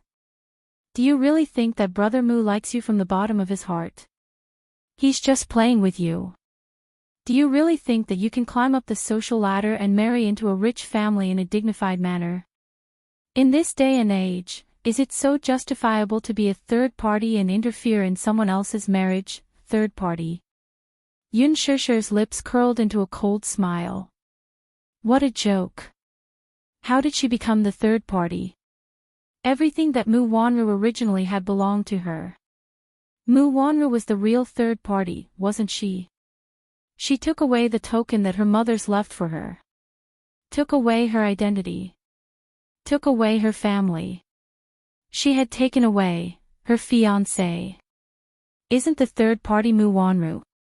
How did it become her? She of the nights to of course, of the night, to of the night, to the winds to lift her messy hair, and straightened her back to it. Well, what Mu Wanru had should have belonged to her. Since that was the case, then she would take back everything that originally belonged to her. Even if she didn't care for all of this. The of Yuns. Of. Thinking of Mu Wanru's disgusting face, Yun Shishir felt disgusted from the bottom of her heart. The crimes and grievances that she had to bear for more than 10 years were all in her heart. She swore that she would take back everything that originally belonged to her. The cruise ship soon sailed to the harbor of the island. There were already people waiting for them at the harbor, standing in a row. Chapter 630. There was only one private room in the restaurant. The huge private room was at least 300 square meters. When the waiter led Yun Shishir into the private room, she was greeted by the extremely luxurious decorations. Just the beautiful and resplendent crystal chandelier alone was enough to tell that it was expensive. Yun Shishir walked to the table and saw exquisite cutlery on the table. She picked up the chopsticks and saw that they were made of jade. They were even inlaid with diamonds and engraved with her name. Yun Shishi, it was so luxurious that it made one speechless. No wonder it was rumored that a couple's set meal at the Bali restaurant was worth tens of millions. Even every detail was exquisite and luxurious. She looked around but did not see Muyaja. Yun Shishir turned around and asked curiously, "Who made the reservation? Why don't I see him?" She could not help but feel suspicious. What was Muyaja trying to do? He brought her here but did not see him. The waiters looked at each other, but they smiled without saying anything.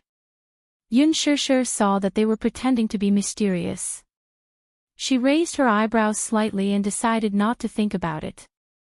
She walked around the private room alone and accidentally found that there was an observation deck in the private room.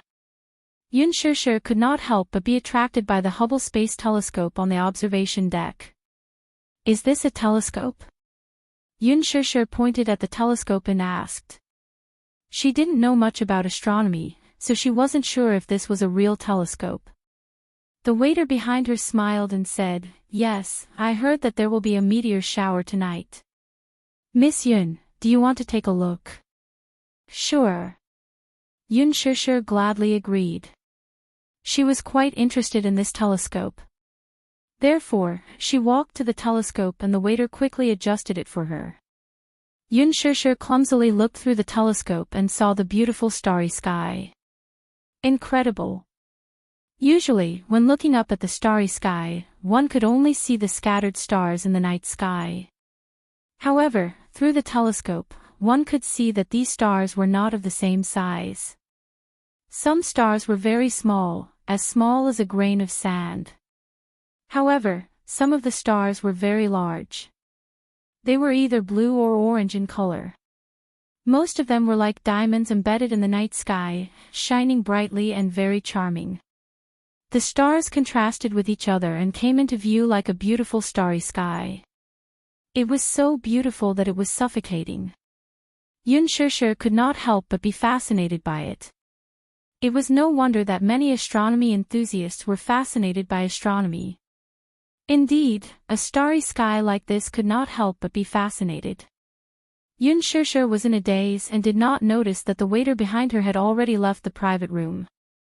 She stared at the stars in the sky in a trance. Suddenly, a bright and dazzling shooting star flashed across the camera lens. Fast, very fast. In the blink of an eye, it disappeared without a trace. Alas, Yun Shishir was still unable to contain her excitement. It was as if this was the first time in her life that she had seen a meteor. Yun Shishir could not help but exclaim. She looked up and said excitedly, "I saw a meteor." Turning around, Yun Shishir wanted to announce the news excitedly, but she bumped into a warm and firm chest. Her forehead hurt a little. Chapter 631. Her gaze could not help but be drawn to the exquisite diamond on the pendant. It was meticulously carved into the shape of a shooting star. At first glance, it was as eye-catching as a shooting star. Yun Shishir looked up in shock. Mu Yaja had unknowingly appeared behind her. He was wearing a black shirt and had smooth and neat black hair. On his handsome face, a pair of deep and mesmerizing eyes were quietly fixed on her. In his eyes, there was a gentleness that had never been seen from him, who had always been arrogant and cold. This rare gentleness seemed to be able to melt the coldest glacier in the world. Yun Shishir was shocked. Could the shooting star that had flashed across the camera just now be this diamond necklace? She knew that everything that had happened tonight was probably a so-called surprise that this man had specially arranged. But what surprised her was that she did not think that this man would waste his time on a date. From what she knew, his time should be very precious. He was in charge of the huge dishing financial group and should be very busy every day. But, even though she was somewhat mentally prepared, she still did not expect that he would have prepared all this for her. For a moment, she was a little confused. Could it be that he knew that he had gone too far last night, so he had prepared this mysterious date to create a surprise for her and bridge the gap between them because of what had happened last night? What she didn't know was how arrogant this man was. She was his first woman. She was also the woman that he was willing to spend time and effort to pamper. He had never put so much effort into dating before. However, this was his first time doing so. Although he had consulted Min Yu's opinion on many aspects of this date, he still did not know how to guess a woman's thoughts. What did she like? What did she not like? He had no idea. He could only rely on Min Yu's suggestions and slowly figure it out. Mu Yaja lowered his head to look at her. His gaze landed on her and saw that her beautiful peach blossom eyes were staring at the diamond pendant dangling in front of her in surprise. This man had meticulously prepared all this. Could it be that he felt guilty about what had happened last night? Was that why he did all this to make up for it? Yun Shishir cursed in her heart. From time to time, she would raise the corners of her eyes slightly to size up Mu Yaja's expression. You like it? He opened his mouth slightly, his voice clear and deep. Yun Shishir did not say anything. She looked at him with anger in her eyes. She thought about how bad this man was yesterday. Seeing him, her heart was filled with anger. However, her gaze once again fell on this almost suffocatingly beautiful pendant. Even though she tried her best to maintain the cold curve of her lips, she still lightly curved her lips because of this unexpected surprise. Mu Yaja looked at the gentle light in her eyes. She probably liked this surprise. Women should have lost their resistance to such surprises. Therefore, he held her shoulders and turned her around, wanting to put the diamond pendant on her neck. Yun Shishir suddenly broke free from his grasp. With his closeness, her face quickly regained its indifference. In his eyes, she was still angry with him. You don't like it? Mu Yaja asked in a deep voice as if he was asking for her opinion. Yun Shishir glanced sideways at the pendant lying in his palm, but she shook her head coldly. Chapter 632. How could he not see her stubbornness and going against her will? This woman was clearly still angry at him. Looking at her eyes just now, it was clear that she really liked this pendant. She was clearly throwing a tantrum with him. Mu Yaja's lips curled into a playful smile, so he said, "If you don't like it, I'll throw it away." After saying this, without waiting for her to react, Mu Yaja strode to the railing of the observation deck and forcefully threw the pendant into the lake. The observation deck was very close to the lake. The strength in his hand naturally could not be underestimated. With one throw, the pendant disappeared without a trace. Yun Shishir turned her eyes and just happened to see his action.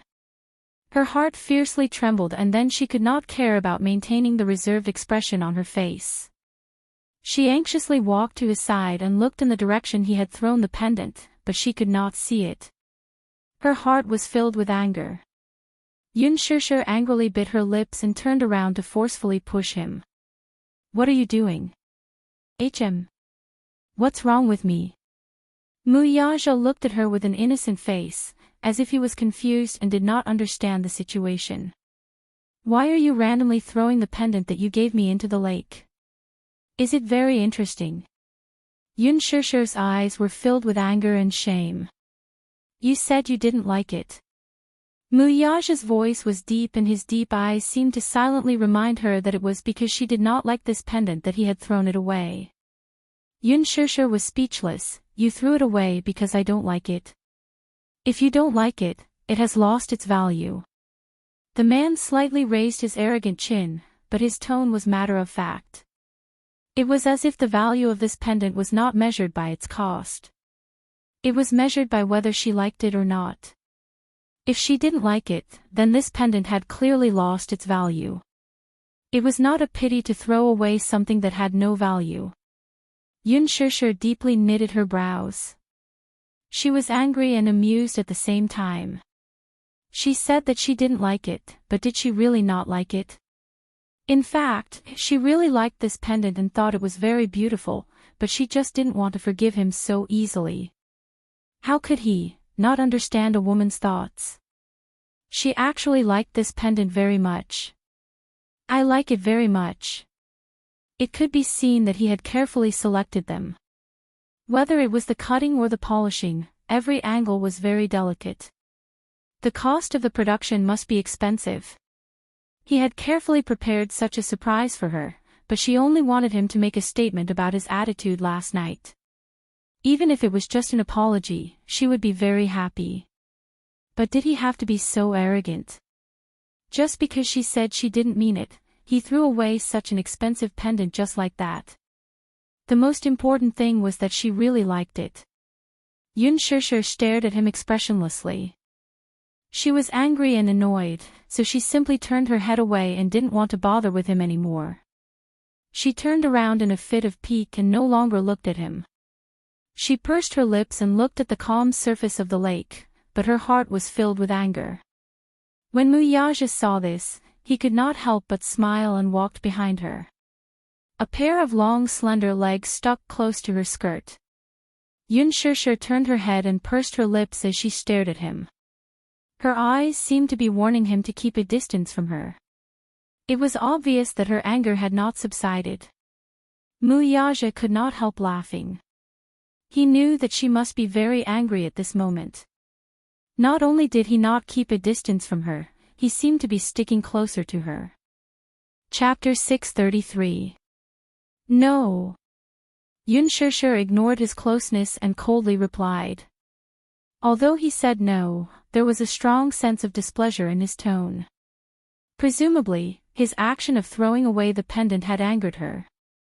Mu Yaja's lips curled into a smile as he leaned closer to her ear and whispered, "Little liar, you're obviously angry." "How would I dare to be angry with you, the great CEO Mu?" Yun Shishir's lips curled into a cold smile as she said in a half-mocking and half-sneering tone. "You said that you don't like that pendant but you actually like it a lot." He lowered his eyes and his gaze fell onto her angry face as his words pierced through her thoughts. "That's your thing. You can throw it away as you wish. What has it got to do with me?" Yun Shishir retorted in a bad mood. But she totally didn't realize that at this moment, the two of them were so close to each other as they exchanged words. It seemed like they were flirting with each other. Mu Yaja's lips curled into a smile as he secretly thought that this woman was really awkward. But she was also really stupid. She didn't even use her brain to think carefully. Did she really think that he couldn't tell how much she liked that pendant? Mu Yaja slowly opened his palm. That necklace that he had thrown away, at this moment, was like a magic trick as it quietly laid horizontally in his palm. Under the bright moonlight, it emitted an enchanting and resplendent luster. In actual fact, he had long seen that her disdain wasn't because she really didn't like it. It was just a woman who said one thing and meant another when she was angry.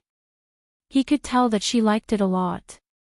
That action of throwing the necklace earlier was just a bluff. He didn't expect that she really thought that he had thrown the pendant into the lake. That nervous expression was completely captured by his eyes. Muyaja stood behind her and gently brushed her hair aside. In an instant, that porcelain white neck was exposed in front of his eyes. Muyaja's eyes heated up as his back suddenly tensed up. Her soft and tender skin was snow-white and flawless, like a fine piece of art. Especially at this moment, when the light was dim, it made her skin seem even brighter. She was as beautiful as jade. She was truly as beautiful as jade. Coupled with the elegant black gown on her body, the black and white matched, giving off a forbidden seduction that came from her bones.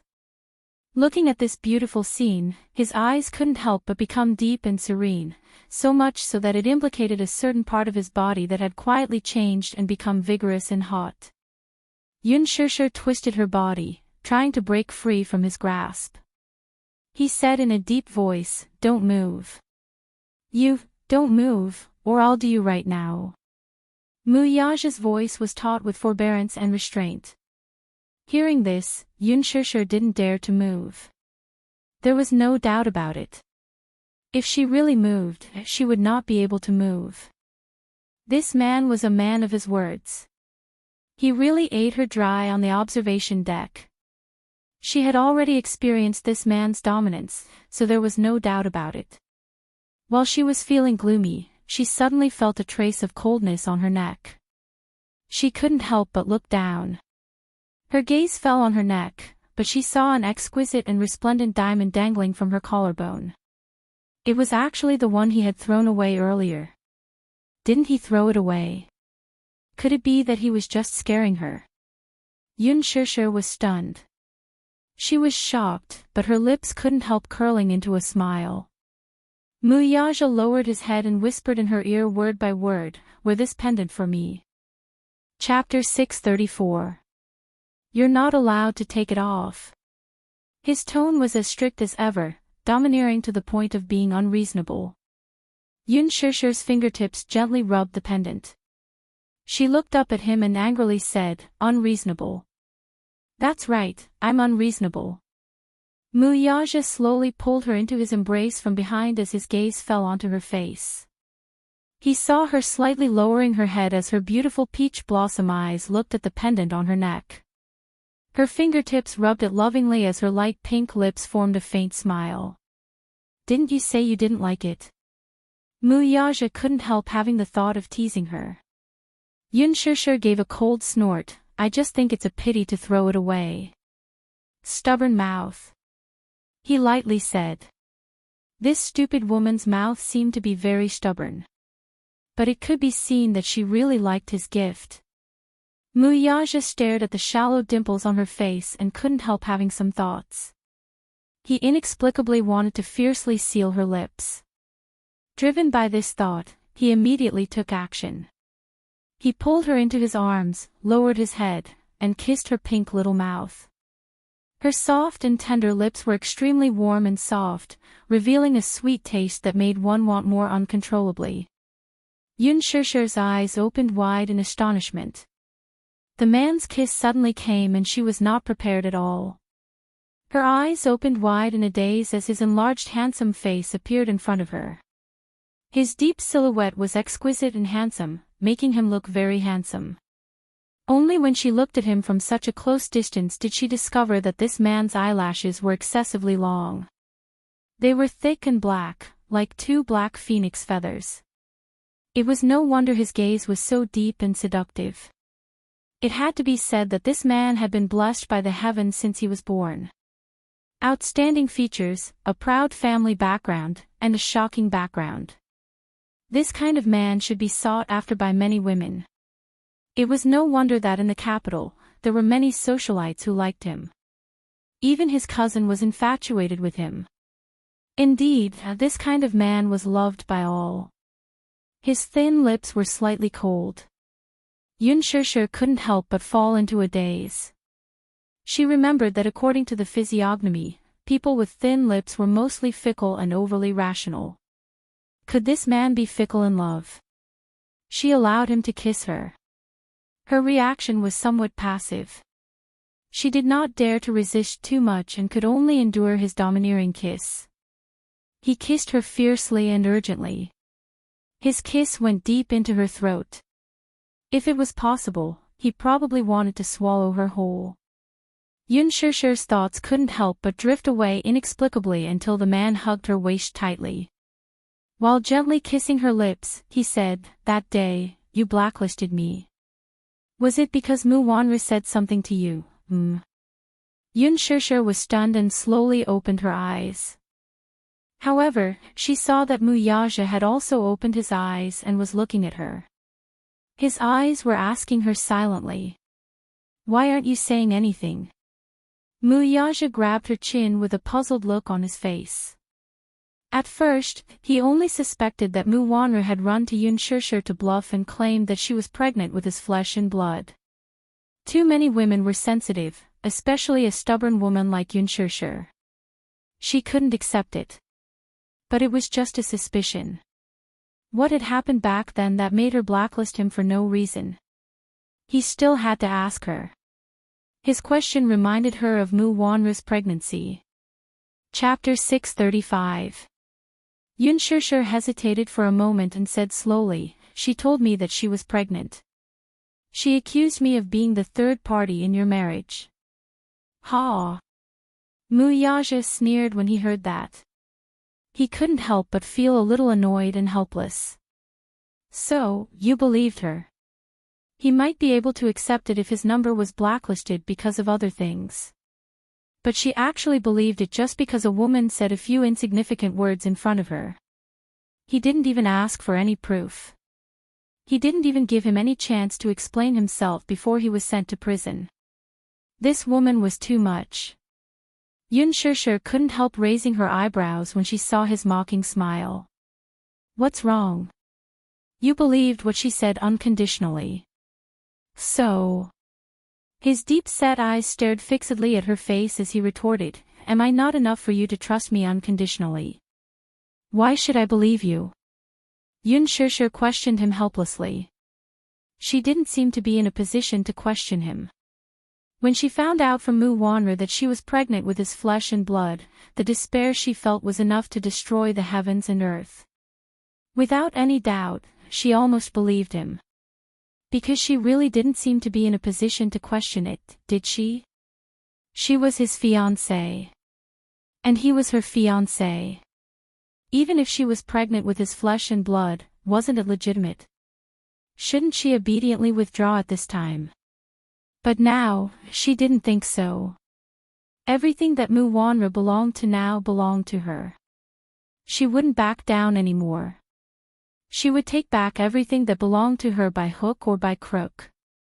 Yun Shishir pursed her lips at that thought, but she heard the man chuckle above her head. "My child said it." Yun Shishir frowned. Mu Yaja stared at her awkward expression and suddenly thought of something. He said mischievously, "You blacklisted me because you were jealous." She looked up in shock. She saw the man looking down at her with an arrogant and smug expression on his face. Mu Yaja looked at her stunned expression. There was no anger on his face. It was full of arrogance and pride. He suddenly remembered Min Yu's words. Jealousy equals like. This woman liked him. There was no doubt about it. In fact, her love for him was extraordinary. Hence, when Mu Wanru flaunted her prowess in front of her, she flew into a rage out of humiliation and blacklisted him. "You like me." After a pause, Mu Yaja suddenly felt that this word wasn't suitable, so he changed it. "Yun Shishir, you're in love with me." It was a short few words, but his tone was overbearing and smug. Yun Shishir was a little dumbfounded as she stared at him with wide eyes. She did not know where this man got his confidence from. Jealousy equals like. He actually automatically put her into such a formula. Where did this man get his sense of self-worth from? Still not admitting it, Muyaja reached out and scratched her delicate nose bridge as he chuckled. This woman must love him very much to be so jealous. Minyu said that women in love would have an incomprehensible sense of possessiveness. They usually didn't like their men to be close to any woman. The more jealous she was, the more it represented the irreplaceable position of the man in the woman's heart. Chapter 636. He had never liked jealous women. But for some reason, when he found out that Yun Shishir was jealous, he felt a little happy. Yun Shishir, let me tell you. Muyaja held her shoulders and turned her around, forcing her to look into his eyes. He said word by word, I didn't touch her. Yun Shishir was stunned. She saw that he was looking at her very seriously, but there was a seriousness in his eyes that she had never seen before. Yun Shishir, I haven't touched any other woman except you. Do you believe me? He explained again with a serious expression. Yun Shishir's eyes flashed with confusion. The doubts in her heart slowly spread. She was very surprised by his so-called explanation. Last time in the bar, Mu Wanru announced to her that she was pregnant so arrogantly. Could it be fake? She quickly changed her mind and denied it. It couldn't be fake. When she bumped into Mu Wanru in the restaurant, she really had morning sickness. There was no trace of acting. Based on her experience, she concluded that this woman must be pregnant. Because when she was pregnant with Xiao Yichen and Yu Yu, her morning sickness was very serious. And Mu Wanru's symptoms were more than a month pregnant. But Muyaja told her that he didn't touch her. Could she believe it? Could she believe this man? Mu Wanru was faking it to fool her. Or was this man lying to her? Her thoughts were a little messed up. Yun Shishir's expression suddenly turned cold. She couldn't accept that another woman was pregnant with his child. But what was even more unacceptable was that he was lying to her. Thus, Yun Shishir smiled tactfully but seriously.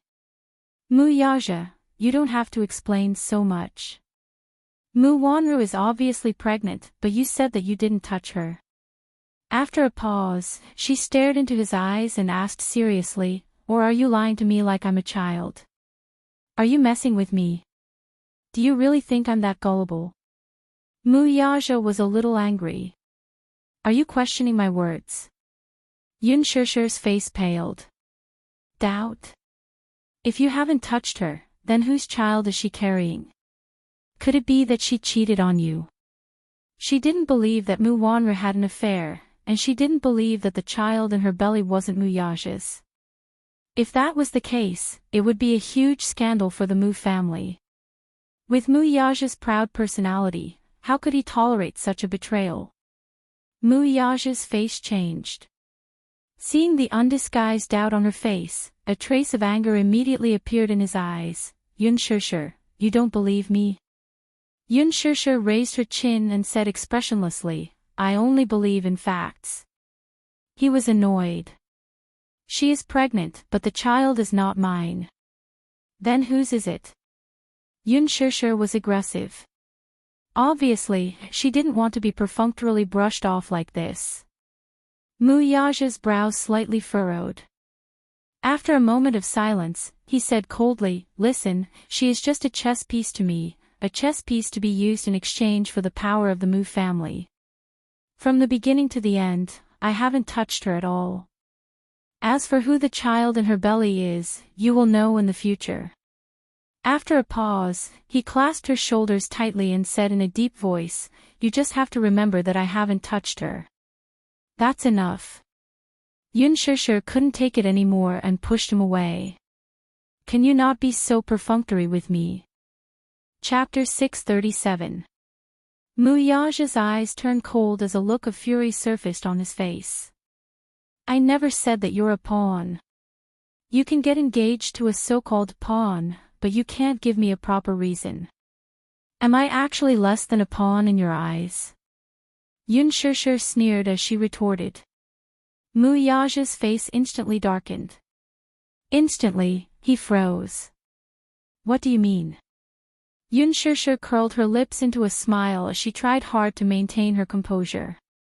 However, the voice that escaped from her throat was slightly trembling. Muyaja, I like you. What about you? Do you like me? Muyaja opened his mouth slightly but could not make a sound. The word like was stuck in his throat, and he could not utter it. He had always been arrogant and proud.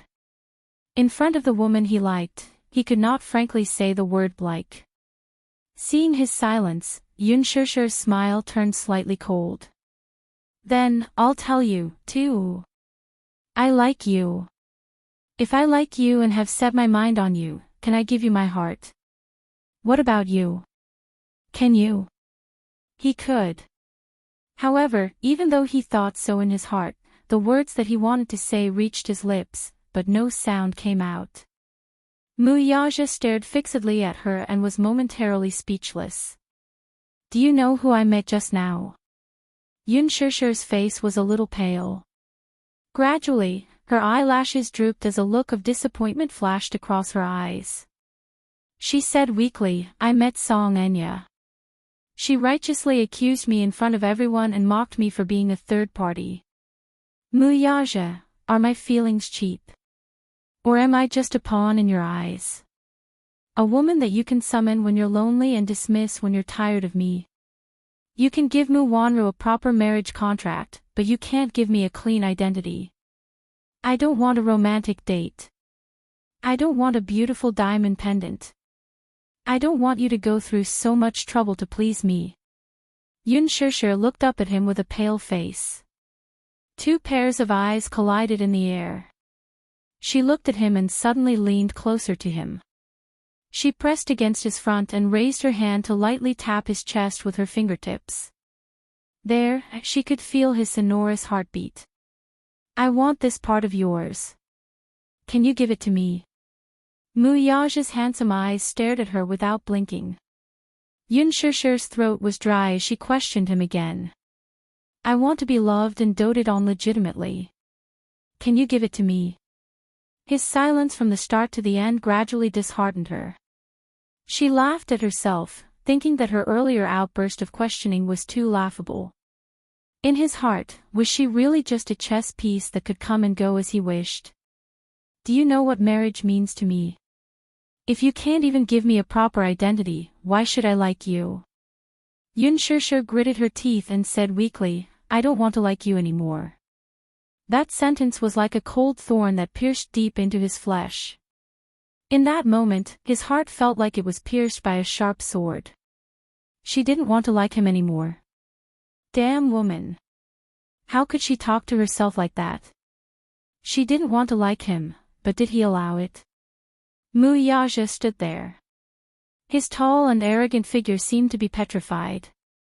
The expression on his face was as cold as ice. In his eyes, there was only shock and anger.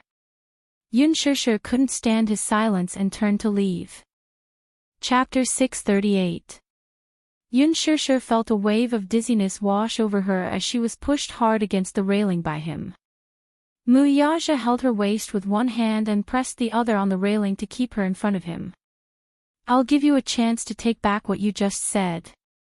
He stared at her and said coldly, Take back what you said, Yun Shishir. Take it back. Yun Shishir's face turned pale. She suddenly curled her lips and asked seriously, Okay, which sentence do you want me to take back? Don't like me anymore. The corners of her lips curled up. She suddenly turned her eyes and looked elsewhere. Her face returned to its usual cold and expressionless state. She didn't say anything for a while. Muyaja saw that she was silent and couldn't help feeling annoyed. His dark eyes were filled with viciousness and the hand holding her shoulder tightened. Say it. Yun Shishir's gaze never fell on him. She wanted to speak several times, but she felt that her throat was dry. Say it. Muyaja lost his patience. This woman was really trying to anger him. He stared at her cold expression and suppressed the anger that was on the verge of bursting out. Is it that hard to take back what I said? Mu Yaja suddenly stared at her coldly and grabbed her chin, forcing her to look up at him. He said word by word, Yun Shishir, remember, I won't allow you to leave me. So, what do you mean by this? Yun Shishir was so angry that she laughed and her lips curled up. Mu Yaja, do you want me to be like a mistress that you keep by your side? Like a canary in your cage? You're my woman. Not a canary. Mu Yaja corrected her condescendingly as he glared at her. So, you don't have to use this to brush me off. Yes. Women, you can have many women. Yun Shishir said lightly. Even though her heart ached, she tried to maintain a calm expression on her face. But I won't be the only one. You are. Why was this woman talking to herself? Other than her, he did not have any other woman. Mu Yaja said in a deep voice, You are my only one. Yun Shishir stared at him in a daze. Suddenly, she asked in return, What proof can you use? You need me to give you a status. It was not a rhetorical question, but a statement. There was no doubt about it. Yun Shishir did not say a word, but it was a tacit agreement. On the observation deck, the cold wind blew. The evening breeze from the lakeside carried a bit of bone-chilling dampness. Yun Shishir leaned against the handrail. Mu Yaja pressed a hand on her shoulder. Although he tried to control himself, he still hurt her. Her face was still deathly still, without any ripples. Mu Yaja stared at her with his dark eyes. Is a piece of paper worth you so much? Could it be that this woman believed this piece of paper, but not him? Yun Shishir looked at him in astonishment. In this man's heart, could it be that the marriage certificate was just a piece of paper that was not important enough? Mu Yaja saw that she did not speak, so he asked again in a deep voice, Compared to that piece of paper, am I really not worthy of your trust? Yun Shishir found it funny and asked back, You can't even give me a piece of paper. May I ask, how can I trust you? This piece of paper was a very sacred thing in her heart, and it was worthy of respect. But the value in his heart seemed to be very cheap. Chapter 639. Respect. Yun Shishir said firmly. In her heart, marriage was sacred. Even though the family environment she grew up in didn't give her the idea that marriage was a happy one. But in her heart, she longed for a family. However, a family had to be built on this piece of paper. Only then could it be justified. I care about it a lot. I really care about it. What exactly are you thinking? If there's even a little place for me in your heart, how can you watch our child call another woman mommy? Yun Shishir lost her composure a little and blurted out. This sentence was like a cold knife. It pierced his heart. Blood dripped. Mu Yaja's eyes were fixed on her. Do you really think that I want this status? Yun Shishir's face was cold. Okay. Why don't we put ourselves in the same position? What? Mu Yaja, I love you. Yun Shishir continued calmly, but similarly, I can't give you a status. Mu Yaja's body froze, and his eyes gradually darkened. I will marry another man. But you have to believe that it's just a piece of paper. Although I live under the same roof as him, he is my husband and I am his wife. You will call him daddy, and nothing will happen between him and me. But you have to believe that my heart will always be with you. Yun Shishir smiled coldly and looked at Mu Yaja's frozen expression. She asked with a smile, Is this okay? Mu Yaja's eyes were filled with emotions. He seemed to be trying his best to suppress something. Yun Shishir stared at his handsome face, trying to find a trace of change on his face. What? Since you don't care about something like status, then you definitely don't care about it. Enough. Not enough. Enough. Mu Yaja looked at her gloomily and interrupted her with a loud shout. Yun Shishir, that's enough. Without giving her a chance to speak, He pressed down on her shoulders and kissed her fiercely. He kissed her madly without regard for anything else. It was as if the whole world was spinning. The kiss was deep and filled with fear. Her words just now had actually made him feel helpless and fearful. He couldn't imagine you calling another man daddy. It was even more unimaginable that she would become another man's wife in name. In the beginning, in his eyes, status was just a way to tie two people together. It was not binding. In his eyes, this was just a piece of paper on the Vanity Fair. It was insignificant. But now, he didn't think so. He couldn't stand her being any man's wife in name. Not even a piece of paper. Yun Shishir stubbornly kept her mouth shut, not giving him any chance to enter. Even though he attacked fiercely, she still did not open her mouth to welcome him. Mu Yaja seemed to have gone crazy. His eyes were dark red, and his strong arms hugged her waist tightly, forcing her body to be closer to his chest. But she still kept her lips tightly shut until the man tasted a faint trace of blood between their lips and teeth. Unknowingly, there was a crack on his lips. And there was a trace of blood on her lips. Mu Yaja looked down and the tip of his tongue slowly stroked her bleeding mouth. A trace of fishy sweetness immediately filled his mouth. Even if she was covered in wounds, she was still unwilling to accept his entry. With this fishy sweetness. Chapter 640. Yun Shishir, on the other hand, was like a puppet that had lost its soul. Her eyes were empty and lifeless. Pressing against his lips, Yun Shishir opened her empty eyes and squeezed out a few words from the roots of her teeth. Mu Yaja, do you love me? Mu Yaja paused. His handsome face froze. Yun Shishir persistently asked him, do you love me? I want to know. Do you treat me as a toy or as someone you love?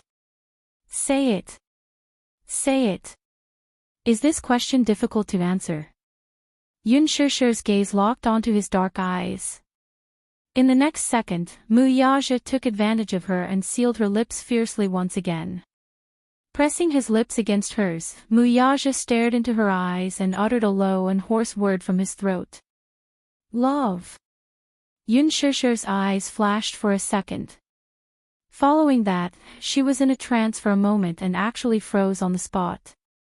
She had thought that he would remain silent until the end. However, she had never thought that he would actually say this word out loud. Love. Mu Yaja repeated this word slowly and gently embellished her kiss. The tip of his tongue traced the trace of sweetness at the side of her lips and slowly said, if you want that piece of paper, I'll give it to you. If this was what she wanted the most, then he would give it to her. Yun Shishir was completely dumbfounded. If you want to dote on me legitimately, I'll give it to you. Yun Shishir was stunned by his domineering tone.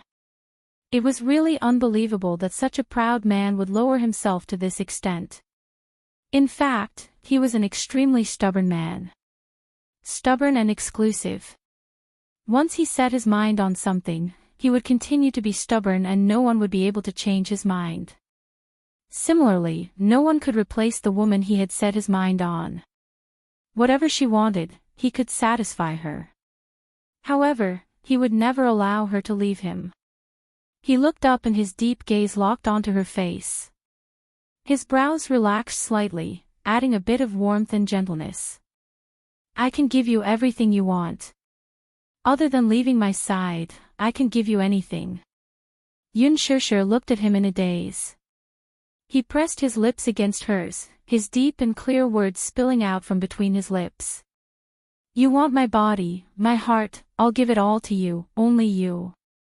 I promise you, I won't touch any other woman, only you. As long as you. Could she understand? His confession was a little clumsy. There were no flowery words or promises like other men. Every word was so straightforward and stubborn. There was almost no hesitation as he spoke seriously to her. Yun Shishir, I only want you. Mu Yaja, as long as you like it, I can give you my entire world. In fact, he did not hold back at all. Other than leaving my side, no matter what, he could give her anything. Now, can I kiss you? Muyaja asked in a hoarse voice. He wanted her. He wanted her like a madman. This woman was a parasite. He had been poisoned by her parasite. Other than her, no one else could cure him. Yun Shishir pursed her lips. It was not that she was not shocked. Slowly, she wrapped her arms around his waist. It was as if she was inviting him. Suddenly, her chin was gently lifted by his slender fingers. The man's perfect face approached her ambiguously.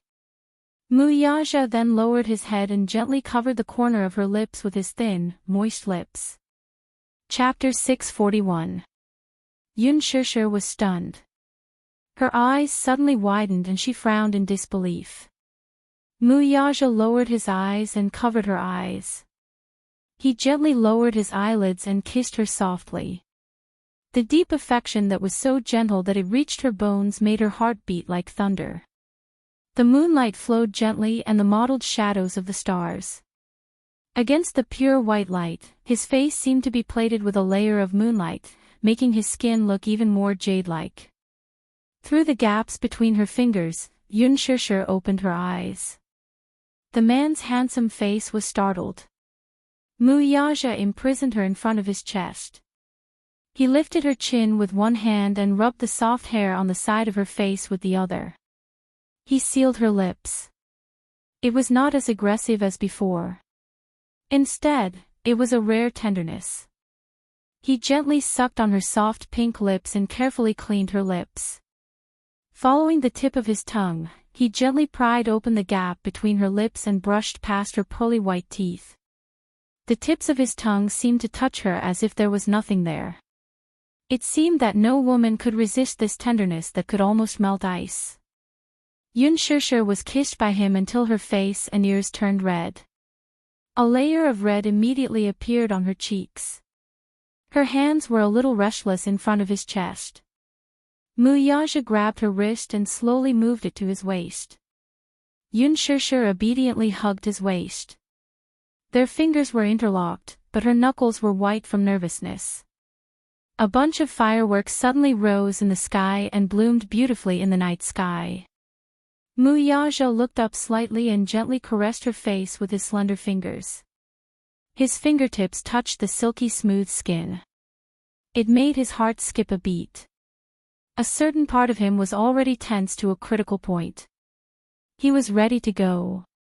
He kissed between her eyebrows. He liked her beautiful eyebrows. He kissed her eyes. He liked her soul-stirring peach blossom eyes. He kissed the tip of her nose. He liked her delicate and small nose. He kissed her lips. This was his favorite place.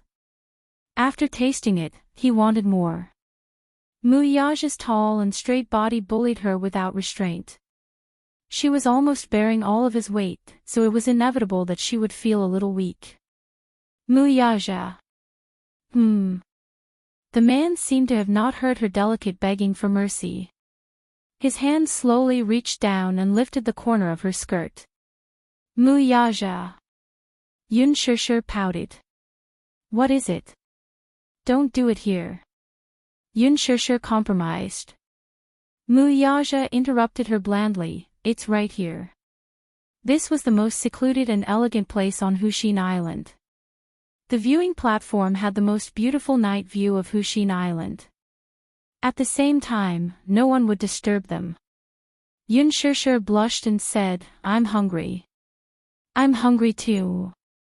Muyaja's voice was hoarse, revealing a bit of suppressed lust. His skin was magnetic. His breath was like an orchid, almost burning her cheeks in an instant. Yun Shishir couldn't help but blush even more. Stop fooling around, okay? I'm not fooling around. I'm really hungry. I'm really hungry too. Yun Shishir kept quiet out of spite. This man was really... Muyaja leaned over and kissed her sensitive earlobe. He said in a deep voice, "I'll feed you first, then you can feed me." This was a step of his compromise. An exchange of conditions. His deep and obscure voice revealed his dark desire. Looking at her, his eyes were very deep, but there was no need to hide it. Especially the fire in his handsome eyes, he couldn't suppress it no matter what. Yun Shishir licked her lips. She was really hungry. Chapter 642. In Yun Shan Shuri, other than breakfast, she locked herself in the room and lay on the bed to sleep. She had not eaten or drunk for the entire day. "I want to eat first," Yun Shishir said. In the next second, Mu Yaja carried her up. Her toes left the ground and the world spun. In the blink of an eye, Mu Yaja sat at the dining table with her in his arms. Yun Shishir wanted to get down from him, but he did not allow it. His strong long arms wrapped tightly around her waist and he sat her in his arms. His chest was warm and strong, enough to accommodate her entire world.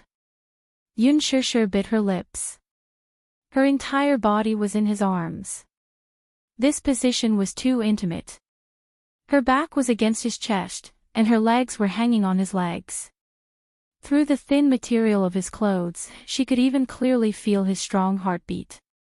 Her face turned red. She struggled, trying to get down from him again. Mu Yaja's deep and magnetic voice rang above her head just in time. "Don't move. Otherwise, I'll let you feed me right now." He endured to the extreme and suppressed to the extreme. His body was clamoring for her all the time. But considering that she was hungry, he tried very hard to endure the tension and heat that was clamoring for him all the time. Every time she moved, he would break down a little. After pressing the silver service bell on the table, the dishes were quickly served one by one. Soon, a delicious sumptuous meal was presented on the table. The table was neither big nor small, but the 18 exquisite dishes were just enough to fill it. The aroma hit them, catching them off guard. They were completely immersed in this amazing aroma. French pigeon meat pine tart. Black truffle tomato with fresh oysters. Orange French foie gras. Every single one of them was the best of the best in Western cuisine. It whetted one's appetite. Yun Shishir stared at the dishes on the table with her mouth agape. Every dish was so exquisite, like an expensive work of art. Every dish was beautifully arranged. She was even a little reluctant to move her chopsticks, so as to destroy this extreme beauty. His stomach, however, was howling desperately. His mouth, in particular, quickly secreted a gluttonous saliva. She swallowed, obviously starving. The corners of Mu Yaja's lips curled up slightly. His palm caressed her hungry stomach. It looked like she was really hungry. Thus, he held her waist with one hand and picked up the fork with the other. "What do you want to eat?" Yun Shishir said in embarrassment. "I'll do it myself." "I'll feed you." Yun Shishir persisted. "No need, I can do it myself." Mu Yaja pinched her waist and reminded her in an ambiguous tone, "We agreed that I would feed you. Save some energy. I'll be waiting for you to feed me later." Yun Shishir's face turned even redder when she heard that. "You don't have to," Mu Yaja said slowly, "I'll feed you." His tone clearly did not allow anyone to object. Yun Shishir simply gave up and let him sit on her body. Mu Yaja forked a small piece of steak and slowly brought it to her mouth. Yun Shishir gently took a bite. Instantly, the meat juice overflowed. The meat was soft, and the inside was tough. It tasted great. Delicious. Delicious. It was so delicious that she almost could not speak.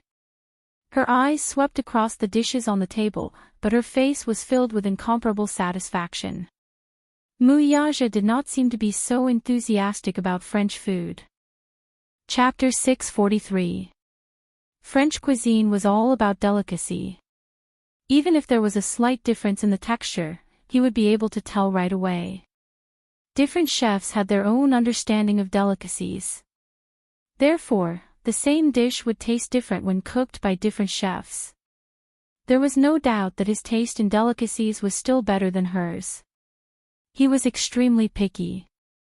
Therefore, no matter how he purposely picked something that he thought was delicious and brought it to her mouth. However, when it came to Yun Shishir, whose taste was a level lower than his, he completely fell for it. It was delicious. It was as delicious as Yu Yu's cooking. However, in terms of taste, Yu Yu's cooking was still better. French cuisine was exquisite and delicious, but it was not targeted. The person who understood her taste the most was Yu Yu. After a period of trial and error, the little guy had figured out what his mommy's taste was. Therefore, he would cater to her taste for every delicious meal. Therefore, she couldn't help but mutter, "It's delicious, but it's still not as good as Yu Yu's cooking." Yu Yu knows how to cook. Muyaja raised his handsome eyebrows slightly. He was obviously a little surprised. Yes. Yes. As Yun Shishir spoke, she suddenly glared at him vigilantly. Don't even think about it. Yu Yu only cooks for me. He's my personal chef. She looked a little smug. Muyaja couldn't help but pinch her cheeks affectionately.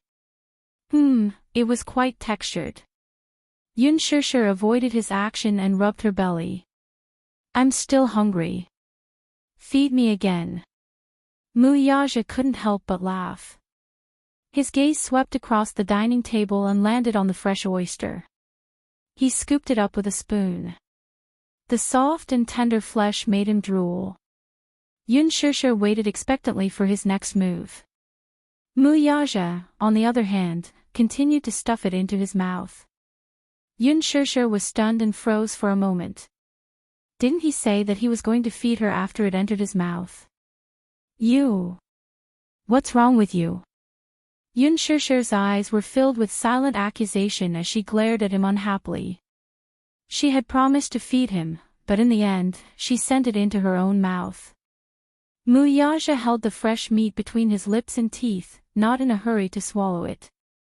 He looked back at her indifferently, as if he was silently provoking her. Yun Shishir was not to be outdone. She held his face and leaned over, trying to snatch the delicious food from his mouth. She pressed her lips against the corner of his lips and bit down with her pearly white teeth, snatching the fresh meat into her mouth. Delicious. She was a feast for the eyes. She was truly a feast for the eyes. No matter what a beautiful person did, it was always pleasing to the eye. Yun Shishir was like that. Muyaja took advantage of the situation and kissed her. The tip of his tongue flicked across her lips that were covered in sauce and deeply invaded. This could be considered as helping each other in times of need. It was the most intimate way for people to be together. He carelessly and unscrupulously dotted her lips. Yun Shishir was so shocked by his sudden invasion that she couldn't help but lean back. However, he didn't allow her to dodge. His palm clasped the back of her neck tightly, forcing her body to stick to him. He wasn't hungry at first. However, looking at her, he vaguely felt a little hungry. The tip of his tongue gently swept across every inch of her lips, licking those alluring pink lips clean. Not a single bit was left out. It was as if he was seriously tasting the delicious food. Thus, he used this method to feed her the delicious food mouth to mouth. At first, she was still a little uncomfortable, as if she wasn't used to such an intimate way of feeding. Thus, she reached out to take the knife and fork from his hand, wanting to do it herself. However, Muyaja's hand slightly avoided her movements. Chapter 644. She didn't know why, but the originally tasteless meal tasted amazingly delicious in her mouth. Muyaja was an extremely clean freak. He usually didn't like anyone getting close to him. Not to mention mouth to mouth, even if someone touched his hand, he would feel a sense of disgust from the bottom of his heart. However, with this woman, he actually longed for this kind of closeness. Mouth-to-mouth feeding should have been the most primitive way of feeding.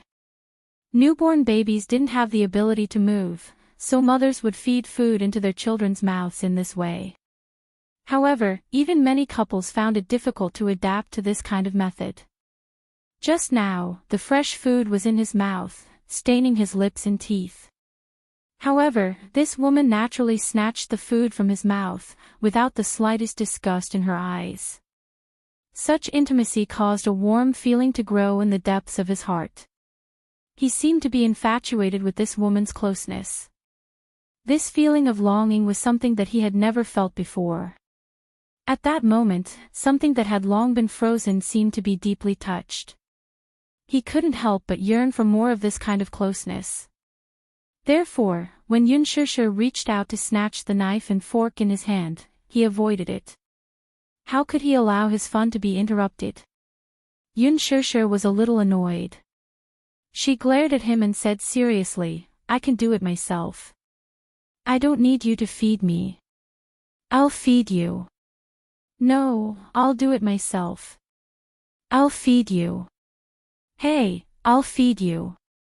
Yun Shishir was so angry that she frowned. How could this man be so hateful? He even deprived her of the freedom to eat. Muyaja found that her coquettish and slightly annoyed expression was actually a little cute. He liked her expression very much. Not eating. Muyaja saw that she was frozen in his arms and didn't move, so he asked. Yun Shishir seemed to be angry and didn't want to pay attention to him. She seemed to be acting coquettishly, but also seemed to be sulking. The man lowered his head slightly and asked, "Are you full?" Yun Shishir pursed her lips tightly and seemed to ignore him. "Since you're full, it's your turn to feed me." As Muyaja spoke, his warm palms slowly extended into her skirt, following her soft and tender skin to explore the mysterious area. Yun Shishir was so shocked that she hurriedly stopped him. Somewhat embarrassed and annoyed, she said, "What are you doing?" "Eat you." "You? What are you thinking about all day long?" Yun Shishir felt angry and amused at the same time. "I was thinking about how to eat you." Yun Shishir was completely speechless. She only said gloomily, "But I'm not full yet." Muyaja raised his eyebrows slightly, sucking on another piece of steak as he inched closer to her face. But this time, she couldn't care less about it. He was simply too hungry. Once a person was hungry, they couldn't care less. Thus, she gently hugged his shoulders and took the food from his mouth, swallowing it happily. He tirelessly used such a complicated method to feed her again and again. And Yun Shishir gradually accepted the way he fed her. Like an obedient kitten, she nestled in the man's arms and took the food from his mouth calmly. In the process, more than half of the delicious food on the table was quickly gone. Muyaja sucked on a mouthful of foie gras. After feeding her, he took the opportunity to kiss her again. Chapter 645. He hugged her to sit on his body and deepened the kiss. Yun Shishir still had some sense. She realized that they were in the restaurant's private room and she didn't know when someone would break in, so she couldn't help but feel nervous. "Don't be here. Someone will come in later." "No." He coaxed her with his lips against hers. This was his world. Without his orders and summons, who would dare to step in here? Her apprehension was therefore entirely superfluous. Yun Shishir couldn't resist and could only let him kiss her deeper. It had to be said that Muyaja's kissing skills weren't exquisite at first. When he first kissed her, he took her by force. He was overbearing, but he was also a little clumsy. But now, his kissing skills were superb and exquisite, and he was already on her finger. She wasn't his opponent at all. After a lingering kiss, she felt as if she was about to turn into a pool of spring water in his arms. He didn't even take the next step. Just by kissing like this, she felt as if there was an electric current running up her spine and her heart was beating fast. Yun Shishir's shoulders couldn't help trembling slightly and she shivered. She couldn't help but reach out her hand to resist his attack. Muyaja, however, took the opportunity to kiss her jade-like fingertips and peck them lightly. A numbness instantly spread from her fingertips to her heart. Then, he lifted her chin with his slender fingers, lowered his eyes, and kissed her on the lips, twisting and rubbing against her. Muyaja hugged her waist and stood up with her in his arms. She let out a cry of surprise, and by the time he came back to his senses, she was already in an ambiguous position with her body pressed tightly against his. It was so ambiguous that it was unreasonable. The temperature in the room suddenly rose. Muyaja pecked her lips and whispered in her ear, "Sure, stay with me." His voice was clear, deep, and extremely magnetic, but inadvertently revealed an unprecedented pampering. He said that he wanted her to be with him. He gave her the whole world. His whole world. Yunshirshi's face couldn't help but heat up a little. She slowly nodded and softly said, which could be considered a happy agreement. Okay, be together. She would give him the whole world. Her whole world. There was another private room in the private room. The bathroom, bed, sofa, everything was fully equipped, just like a dreamy suite. Muyaja carried her to the sofa and carefully placed her on it. It was as if she was an extremely fragile treasure. His gentle movements made her feel as if she was in a dream. It was as if she had never been so gently doted on by a man before. Could it be a dream? Yunshirshir was inexplicably worried about personal gains and losses. She was scared witless. He was afraid that everything in front of him was just a dream. When the dream was shattered, he woke up.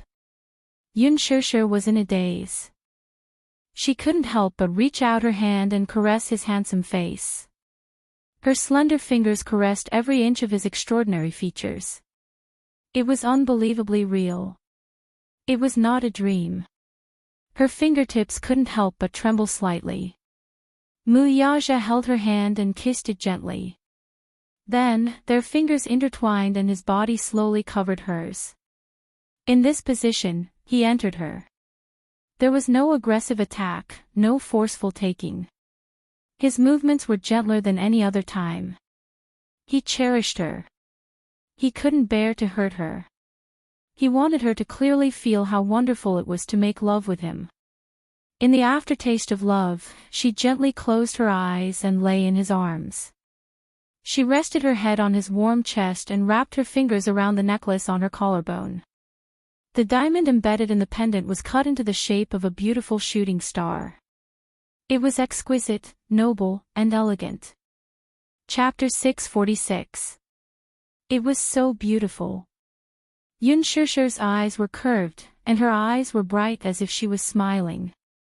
She liked the pendant so much that she couldn't bear to part with it. She didn't hide her love for the pendant at all. Seeing that she seemed to really like it, he was very happy. Minyu, this kid, was not bad sometimes when he came up with ideas. Muyaja wrapped one arm around her body, lowered his head, and kissed her gently between her eyebrows.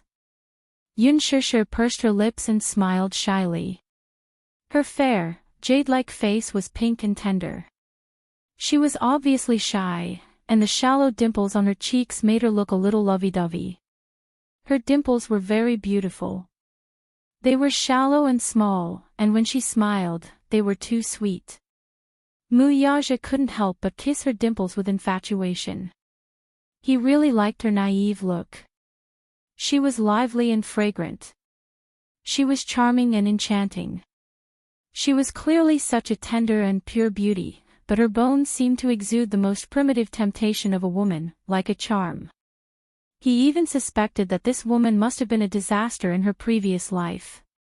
She was born in ancient times and deserved to be a demon concubine who bewitched the emperor. Looking at her lovely appearance, Muyaja's throat moved, and his lower abdomen faintly tightened again.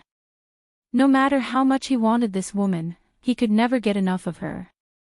Yunshirshir had no idea what kind of deep water the man beside her was in at this moment, and she also didn't know that this man loved her dearly and was trying hard to suppress the vigorous lust in his body. She suddenly looked up and smiled.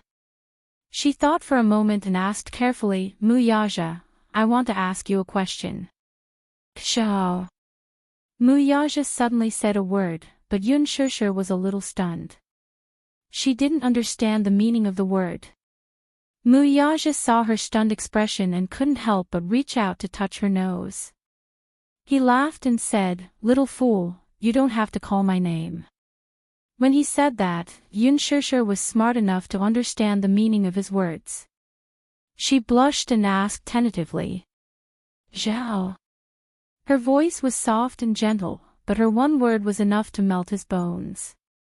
It was just a single syllable, but it was full of killing power. It was as if an electric current was flowing through his limbs and bones. To be able to use this title on him meant that they were the closest people to him. Yun Shishir was the first. Her voice was soft, and it was very pleasing to the ears. He liked her calling him that. Thus, Muyaja lightly pecked her lips and requested, Say it again. Yun Shishir pursed her lips. She was obviously a little shy. Say it again. Sure, make it softer. Sure. Satisfied, Muyaja kissed her on the lips again as if rewarding her. The tip of his tongue traced the contours of her lips lovingly. Yun Shishir pushed him away coquettishly. Hey, why are you like this? What? I just wanted to ask you a question. Let's talk about it later. Muyaja didn't have the heart to care about other things. He only wanted to taste her beauty and tenderness to his heart's content. Yun Shishir saw that the handsome face was unscrupulously pressing down on her and reached out to block his lips. Can I see Xiao Yichen in the future? She murmured softly. Her face was obviously nervous and pleading. She liked Xiao Yichen very much, and she also felt sorry for this child. Chapter 647. The last time she saw this child at the amusement park, even though they had been estranged for 6 years, she still felt extremely close to him. Mother and son were connected by blood. He was, after all, her flesh and blood. She had not seen this child for 6 years, but her yearning for him had never stopped. That day, when little Yichen complained in front of her that, Daddy doesn't want me anymore, her heart had also broken into pieces. Her heart ached for this child. When Yu was young, she studied many books on child psychology. Yu only had her as his mother. He never knew who his father was. When he was in kindergarten, Yu would often ask her if he had a father. Every time this happened, Yun Shishir's heart would ache terribly. She had always worked hard for Yu. He only had her. Without a father, his family was not complete. Thus, she tried her best to create a happy childhood for him. She did not want him to become an emotional orphan. Yu, on the other hand, was sensible and well-behaved. Later, he did not ask about his father. The mother and son depended on each other. With her hard work, Yu did not have a lonely childhood. However, when she saw Xiao Yichen at the amusement park that day, she saw undisguised loneliness in his eyes. Lonely. This child looked very lonely. She was surprised by this turn of events. It was different from Yun Tianyu. From the moment Xiao Yichen was born with a silver spoon in his mouth, he was destined to be doted on. Yu did not have a father. Xiao Yichen, on the other hand, had a father and a mother. Logically speaking, this child should not be so lonely and should have a blissful and wonderful childhood. However, when Yun Shishir saw Xiao Yichen's lonely and empty eyes that day, she felt as if a deep wound had been torn in her heart. The pain was unbearable. He was like a severely injured animal curled up in a corner, licking his wounds alone. It was not that Yun Shishir was not surprised. How did this child survive for the past 6 years? Could it be that Muyaja did not love him enough? However, after Yun Shishir thought about it, after understanding Mu Wanru's character, she knew that she wouldn't spend much effort on Xiao Yichen. After all, she wasn't his biological daughter. After all, it was not a piece of meat that fell from his body. When it came to Xiao Yichen, how could he expect Mu Wanru to have any maternal instincts? Did he want Mu Wanru to dote on Xiao Yichen like her own son? Presumably, Mu Wanru was only doing this for Mu Yaja's sake.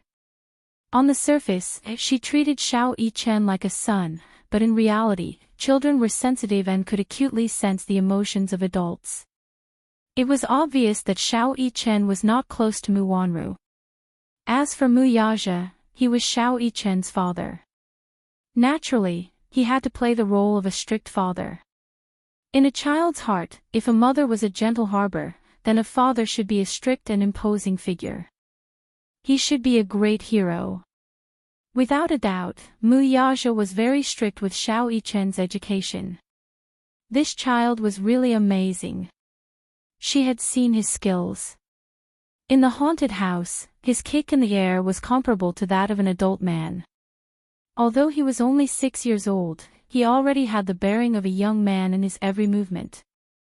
Chapter 648. She wanted to make it up to this child. Mu Yaja caught the pleading and cautious look in Yunshishir's eyes. He could not help but recall that day at the hospital when Yunshishir carried Yu away. Xiao Yichen chased after her reluctantly with tears streaming down his cheeks. Sometimes, one's bloodline was a very mysterious thing. Yunshishir did not know.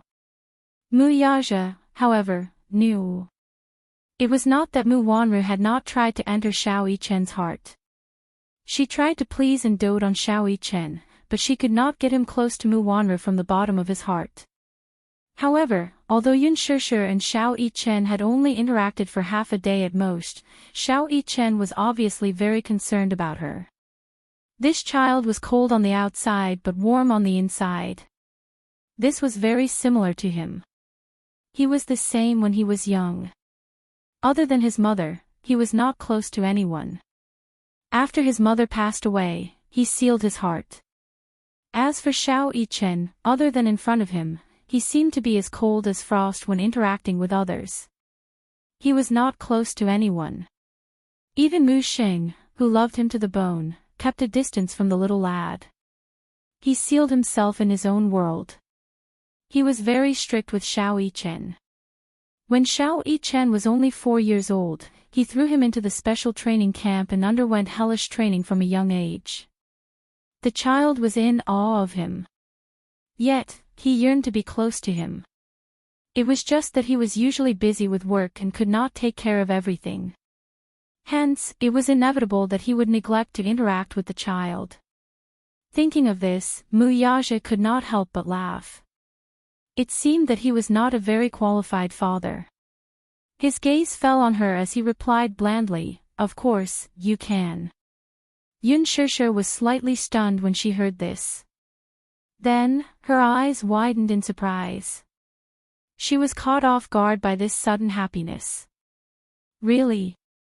How could this man agree so easily? She was in disbelief. Yunshishir was a woman who knew how to adapt to the circumstances. She loved Xiao Yichen very much, but she did not forget that she had signed a contract with him. The terms of the contract stated that she would unconditionally give up custody of Xiao Yichen. However, things were different now. Mu Yaja promised her that he would give her the whole world, his whole world. However, she did not ask for much. She only wanted a home. A home with him and 2 children. She initially thought that the man would, at most, promise her to meet little Yichen once in a while. She did not expect him to agree so decisively. Her heart to her heart was filled. The man's lips curled into a smile. Why not? This was their child's. Was SSS. She was Xiao Yichen's biological mother. Why couldn't she see Xiao Yichen? Thank you. Yunshishir smiled contentedly. Is that all? Mu Yaja lowered his eyes and looked at her. Obviously, he was not satisfied with such a simple word. Thank you. He did not need a verbal thank you. Yun Shishir was not enlightened in this aspect, so she could not understand the meaning behind his words. It was often said that a woman's heart was like a needle at the bottom of the sea. However, she did not know that a man's heart was deeper than the sea. Especially a black-bellied man like Muyaja. He was even more unfathomable and unpredictable. Muyaja lifted his chin slightly and looked at her from the corner of his eyes. The meaning in his eyes could not be more obvious. Yun Shishir understood the meaning in his eyes. This man was really a kissing maniac. Chapter 649.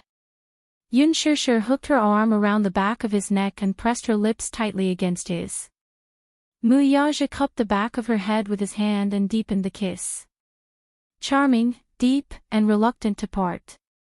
Just as Yun Shishir thought that she was about to suffocate, the kiss ended abruptly. Yun Shishir snuggled in his arms lazily like a kitten. Suddenly, she thought of something and said, Muyaja. Just as she said those 3 words, the man's light gaze landed on her face. Yun Shishir blushed and stammered, Shao. Only then did the man's lips curl into a satisfied smile. Shao Yi Chen, I think he's very skilled. Have you been training him since he was young? Muyaja replied, yes. I sent him to the training camp when he was 4. The Cheetah Commando unit was the top special forces unit. The training was not the usual harsh. The elite soldiers from the Cheetah Commando unit could not be compared to the average soldiers. They were the elite soldiers in the truest sense. It was not an exaggeration to say that they licked the blood from the muzzle. Yun Shishir could not help but click her tongue. No wonder that child's skills are so abnormal. You've been training him like this since he was young. The corner of Muyaja's lips twitched slightly. Did this woman just say that Shao Yi Chen was abnormal? May I ask, then, what was Yun Tianyo's rank? Shao Yi Chen was skilled in martial arts because he had specially guided the child to this path. He had put in a lot of effort into this child. What about Yun Tianyu, though? This child was the real terror. He was self-taught in the truest sense. He was simply a business genius.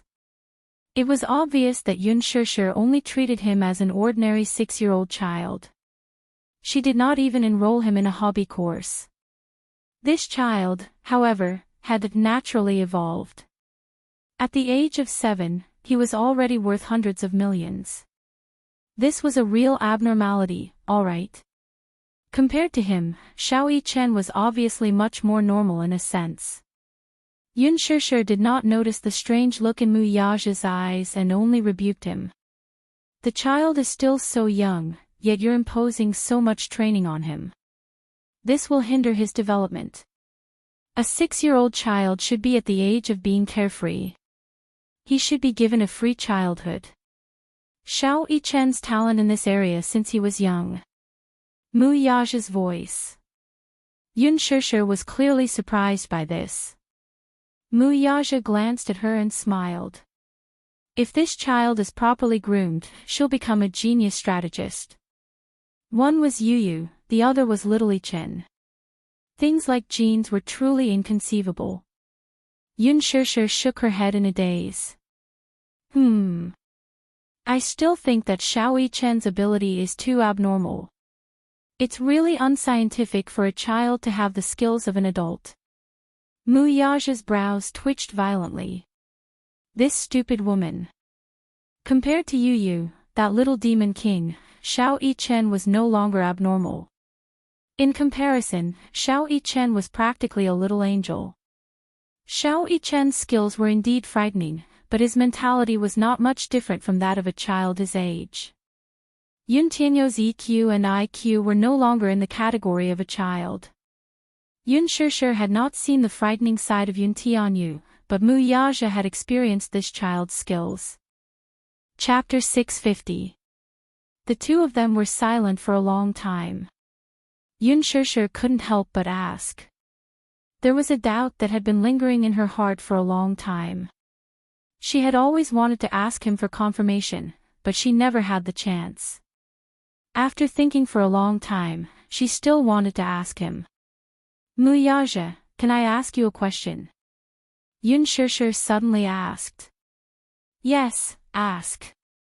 Yun Shishir suddenly sat up straight and faced him, her eyes calm. You should know my identity. Muyaja was stunned, but he soon understood what Yun Shishir was referring to. After careful consideration, he decided not to hide it from her, so he confessed.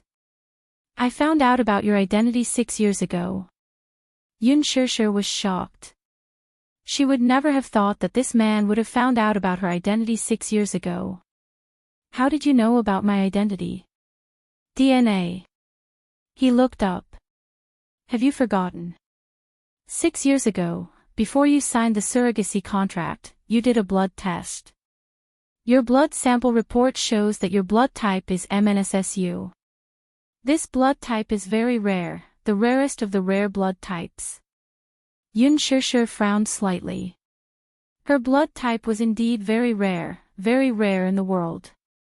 But how could you be so sure that I'm Mu Qingqing's daughter just based on my blood type? Yun Shishir asked. You know, there are many coincidences. Maybe it's just a coincidence. He looked at her and suddenly said, You look very much like her, very much like her. They were exactly the same. Especially her temperament and charm, it was impossible to replicate. If her photo was placed next to Mu Qingqing's, no one would suspect that they were not mother and daughter. Muyaja still retained the appearance of Mu Qingqing when she was young in the depths of his memory. When Mu Qingqing left the Mu family, he was already 5 years old and could remember things. Even if his memory of Mu Qingqing was very vague, her beautiful face was deeply engraved in his memory and left a deep impression. When he saw her photo 6 years ago, he felt that she was somewhat familiar. It was only when he saw Mu Qingqing's photo in Mu Xing's study that his suspicions were confirmed. Therefore, he ordered the hospital to take Yun Shishir's blood sample for a paternity test. The DNA database still has Mu Qingqing's DNA report. After comparison, your DNA matches hers perfectly. This answer completely confirmed his guess. Muyaja lowered his gaze and met her eyes. I've already found out that you're Mu Qingqing's daughter. So you already knew. Yun Shishir smiled bitterly. She lowered her eyes slightly and slowly said, Mu Wanru stole my jade pendant. By a freak combination of factors, she took my identity and was recognized by the Mu Jia.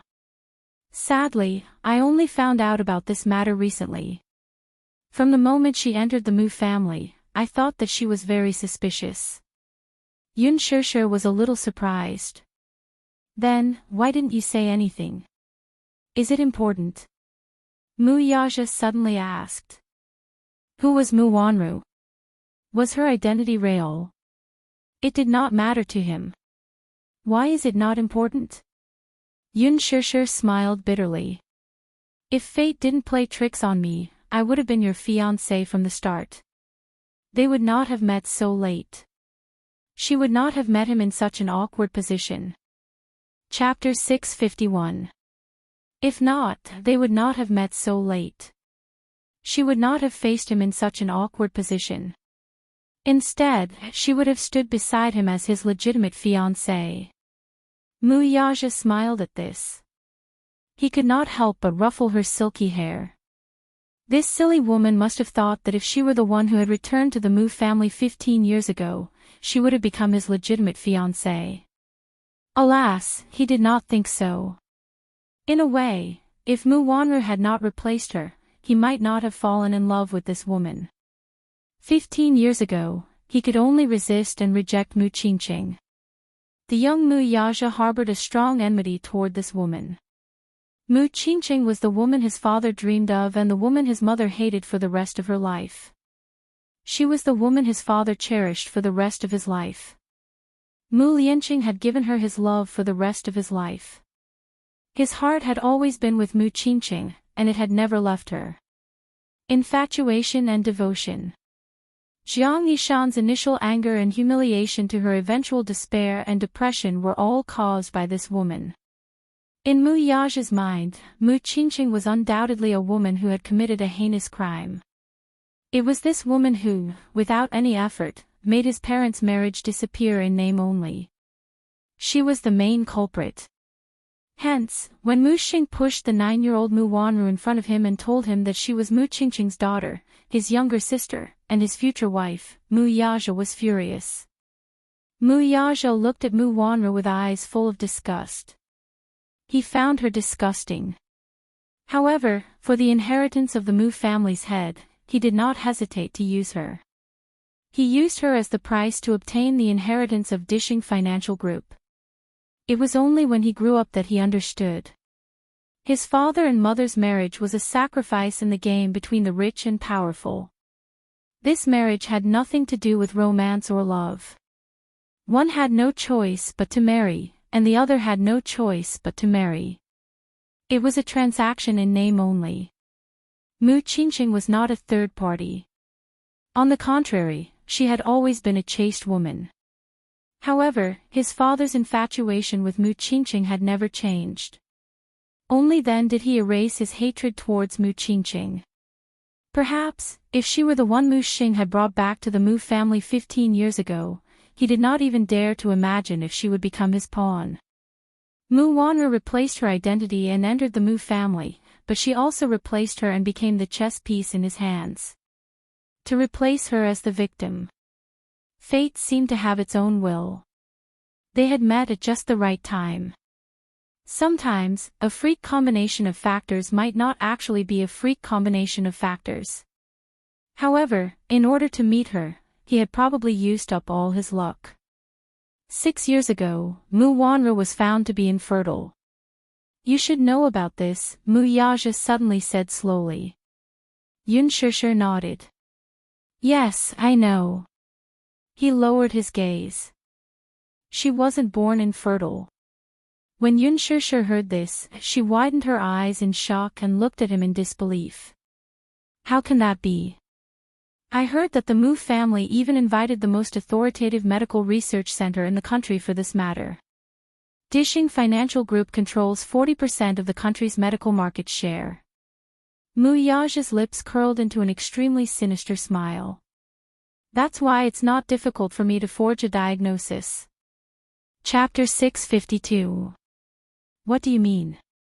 She somewhat understood, but also somewhat did not understand. She always felt that Mu Wanru's pregnancy was very suspicious from the beginning to the end. Thinking about it carefully, it's very strange.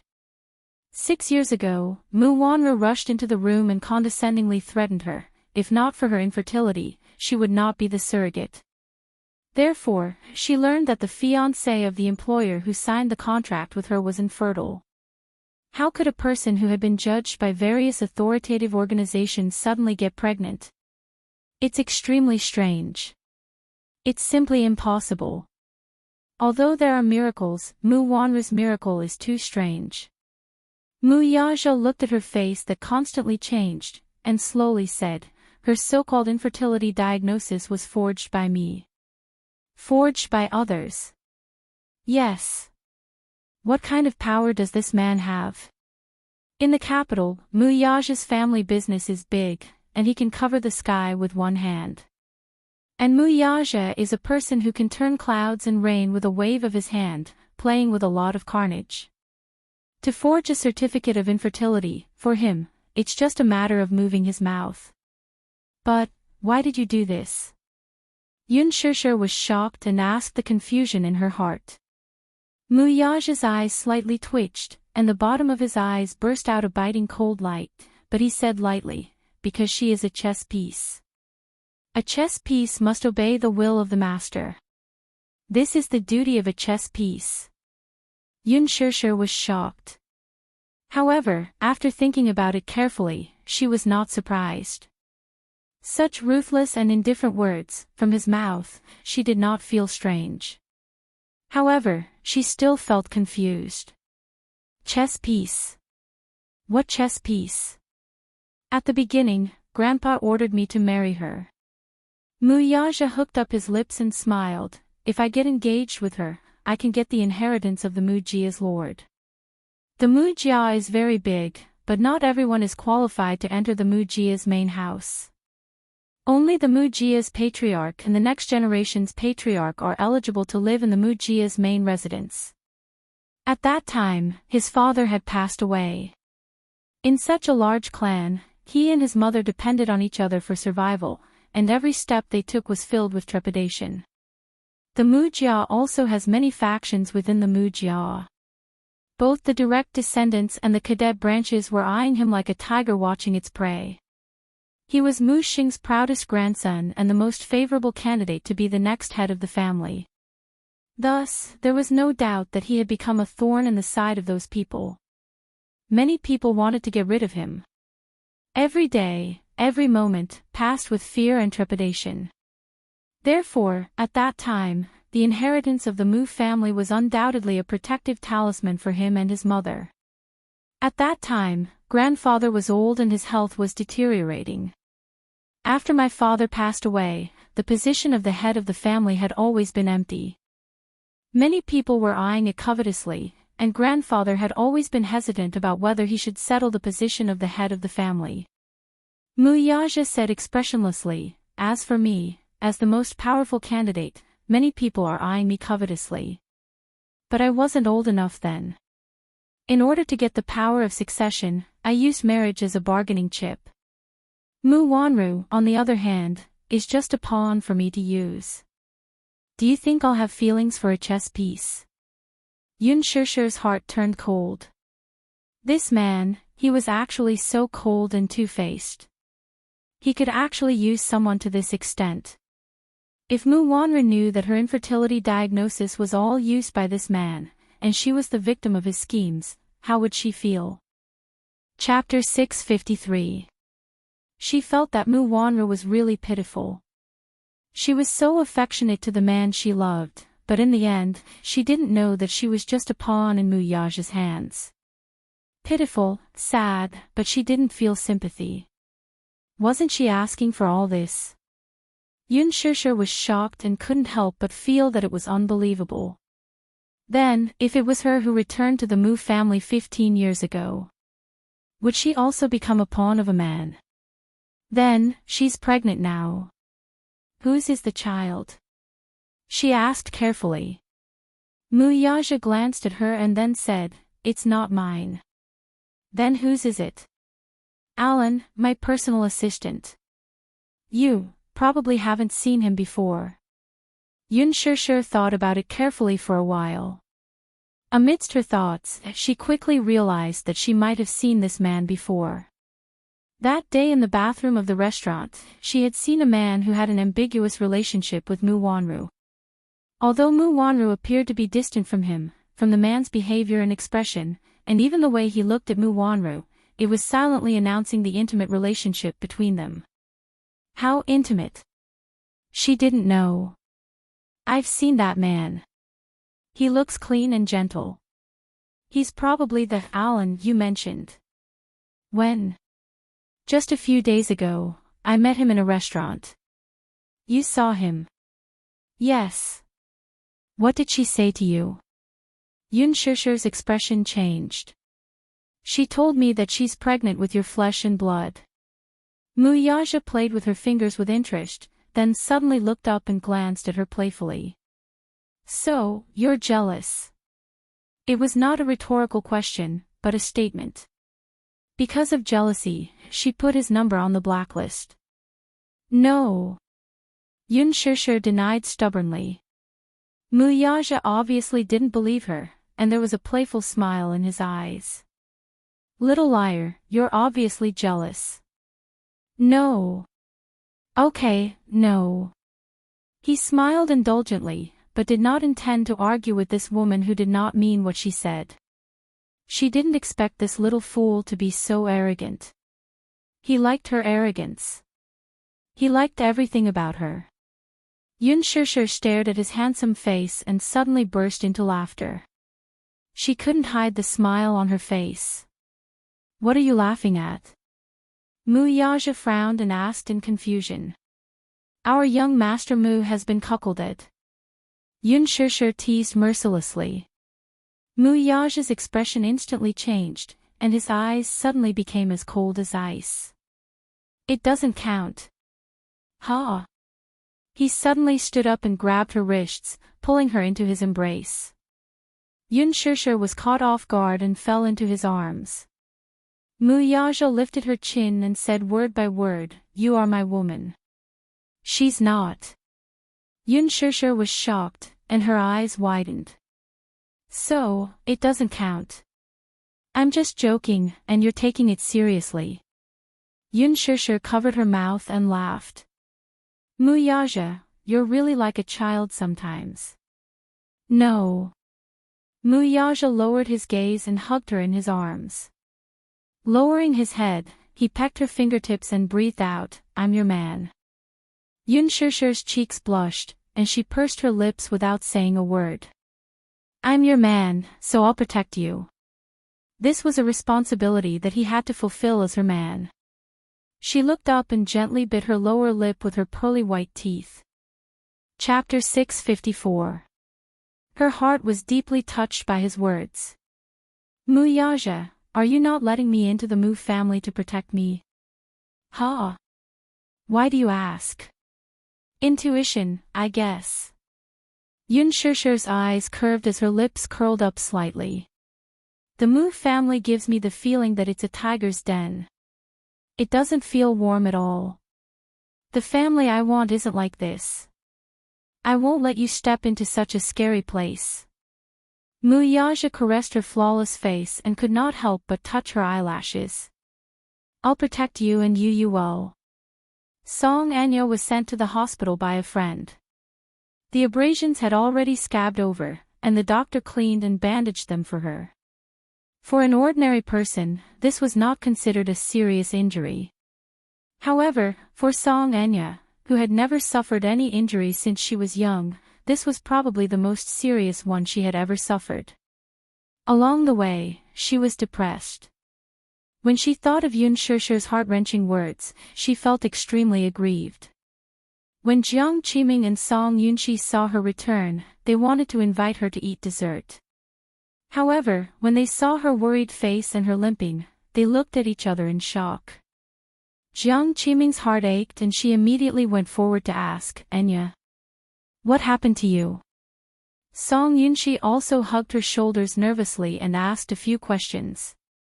Song Enya did not say a word. He lowered his head until he saw the bandaged wound on her knee. He scanned her from head to toe and saw that there were different degrees of abrasions all over her body. She was in a sorry state. "Enya, what happened to you?" Song Yunqi was a little anxious. "Why are you covered in injuries?" "Boo-hoo. Brother." Song Enya's nose twitched. In the end, she could not hold it in and threw herself into his arms, wailing bitterly. "Enya, what happened to you? Why are you like this? What exactly happened? Tell me." Jiang Qiming was also anxious at the side. However, Song Enya just kept crying sadly. She curled up in Song Yunqi's arms and cried as if the world was about to collapse. Song Yunqi's heart ached and she was at a loss. However, at this moment, she didn't know what to do with her precious little sister. Jiang Qiming was also anxious at the side. Song Enya had always been the princess of the Song Yunqi family. She was the apple of her parents' eye and was especially doted on. However, when Jiang Qiming saw her precious daughter crying wantonly in Song Yunqi's arms, she could not help but feel a knife in her heart. But she couldn't do anything about her daughter. Her daughter had always liked to stick to her since she was young, but for some reason, after puberty, she became less close to her. No matter what happened, he rarely mentioned it to her. Perhaps it was because he had matured and some things were inconvenient to tell her. Therefore, as her mother, Song Enya rarely told her what was on her mind. Instead, she was very close to Song Yunqi and would tell her everything. After all, Song Yunqi was the eldest brother in the family, and he loved his two younger sisters very much. Song Anya was very dependent on him. Hence, Jiang Qimin gave Song Yunqi a look. The latter understood and lowered his head to Song Anya. Anya, tell me if there's anything. Brother will make a decision for you, okay? Song Anya nodded slowly and said in a choked voice, Brother. I'm so sad. I feel like I can't breathe. She thought of Yun Shishir's provocation in front of her. Every single word of his was still ringing in her ears. Chapter 655. She did not believe it. She really did not believe that Yun Shishir was Brother Mu's beloved woman. She also did not believe that Xiao Yichen was her and Brother Mu's child. However, facts spoke louder than words. Yun Shishir did not seem to be lying. The main thing was that she had carefully observed this woman's eyebrows and eyes. They really resembled Xiao Yichen's. Could it all be true? Years ago, there was a rumor that Mu Wanru was infertile, so the Mu family offered a sky-high price for Xiao Yichen to be a surrogate and not Mu Wanru's biological child. Could Yun Shishir be that mysterious surrogate mother? Song Yunqi brought her into the room and sat on the bed. Under Song Yunqi's gentle persuasion, Song Anya finally calmed down a little. She relied on Song Yunqi as much as anyone else. Song Yunqi was the only one who could truly tolerate her unreasonable behavior. It was to the extent that she was only willing to talk to him about anything. Brother, do you think it's possible between Brother Mu and me? Song Anya clenched her hands tightly and asked carefully. Song Yunqi was furious. He suddenly stood up with a gloomy expression. I knew it was him. Other than him, no one else has the ability to make you so distracted. He paced back and forth on the spot.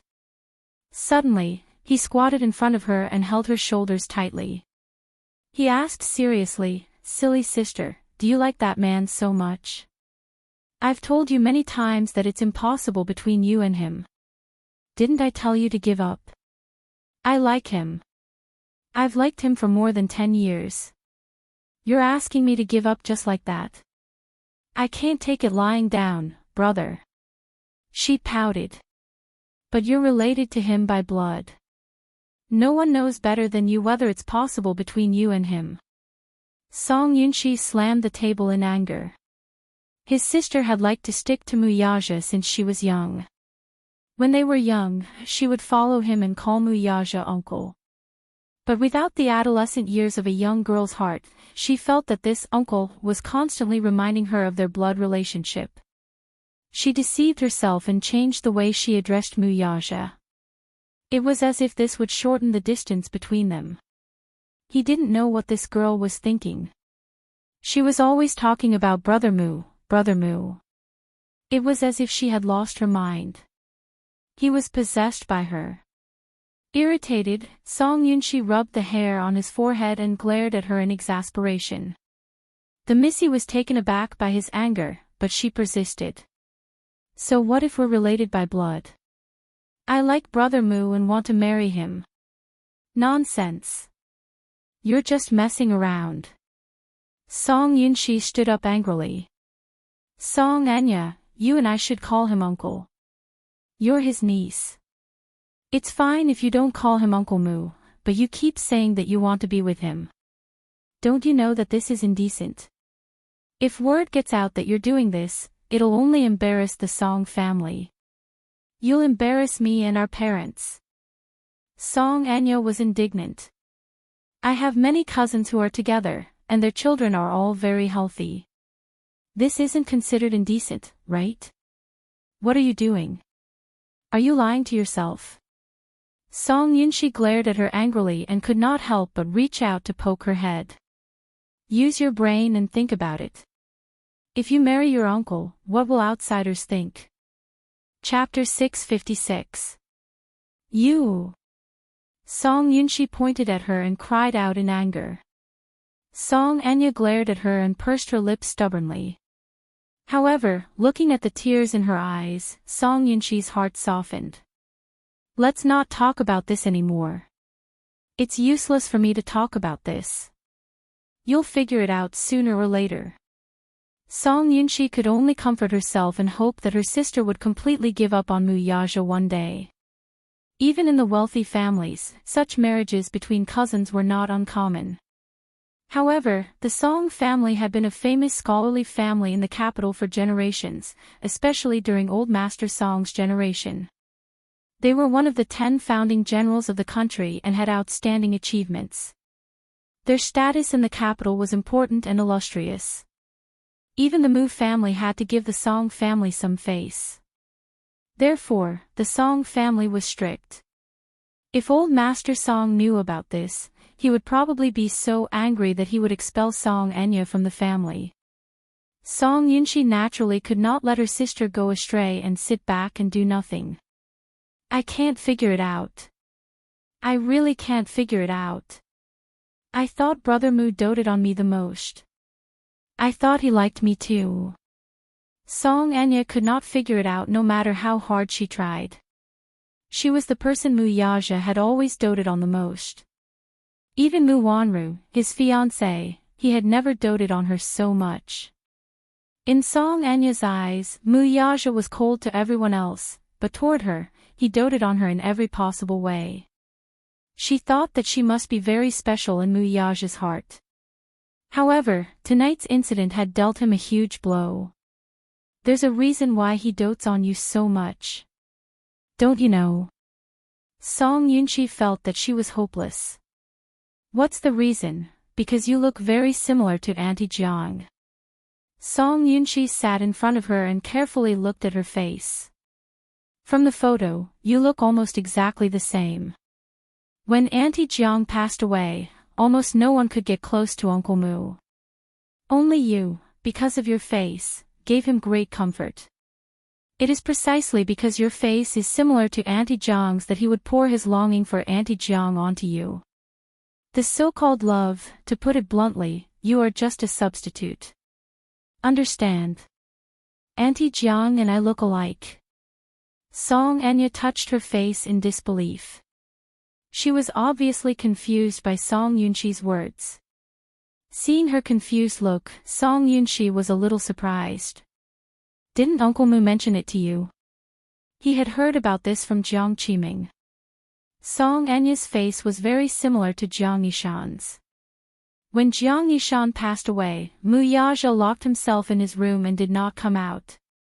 He did not eat or drink.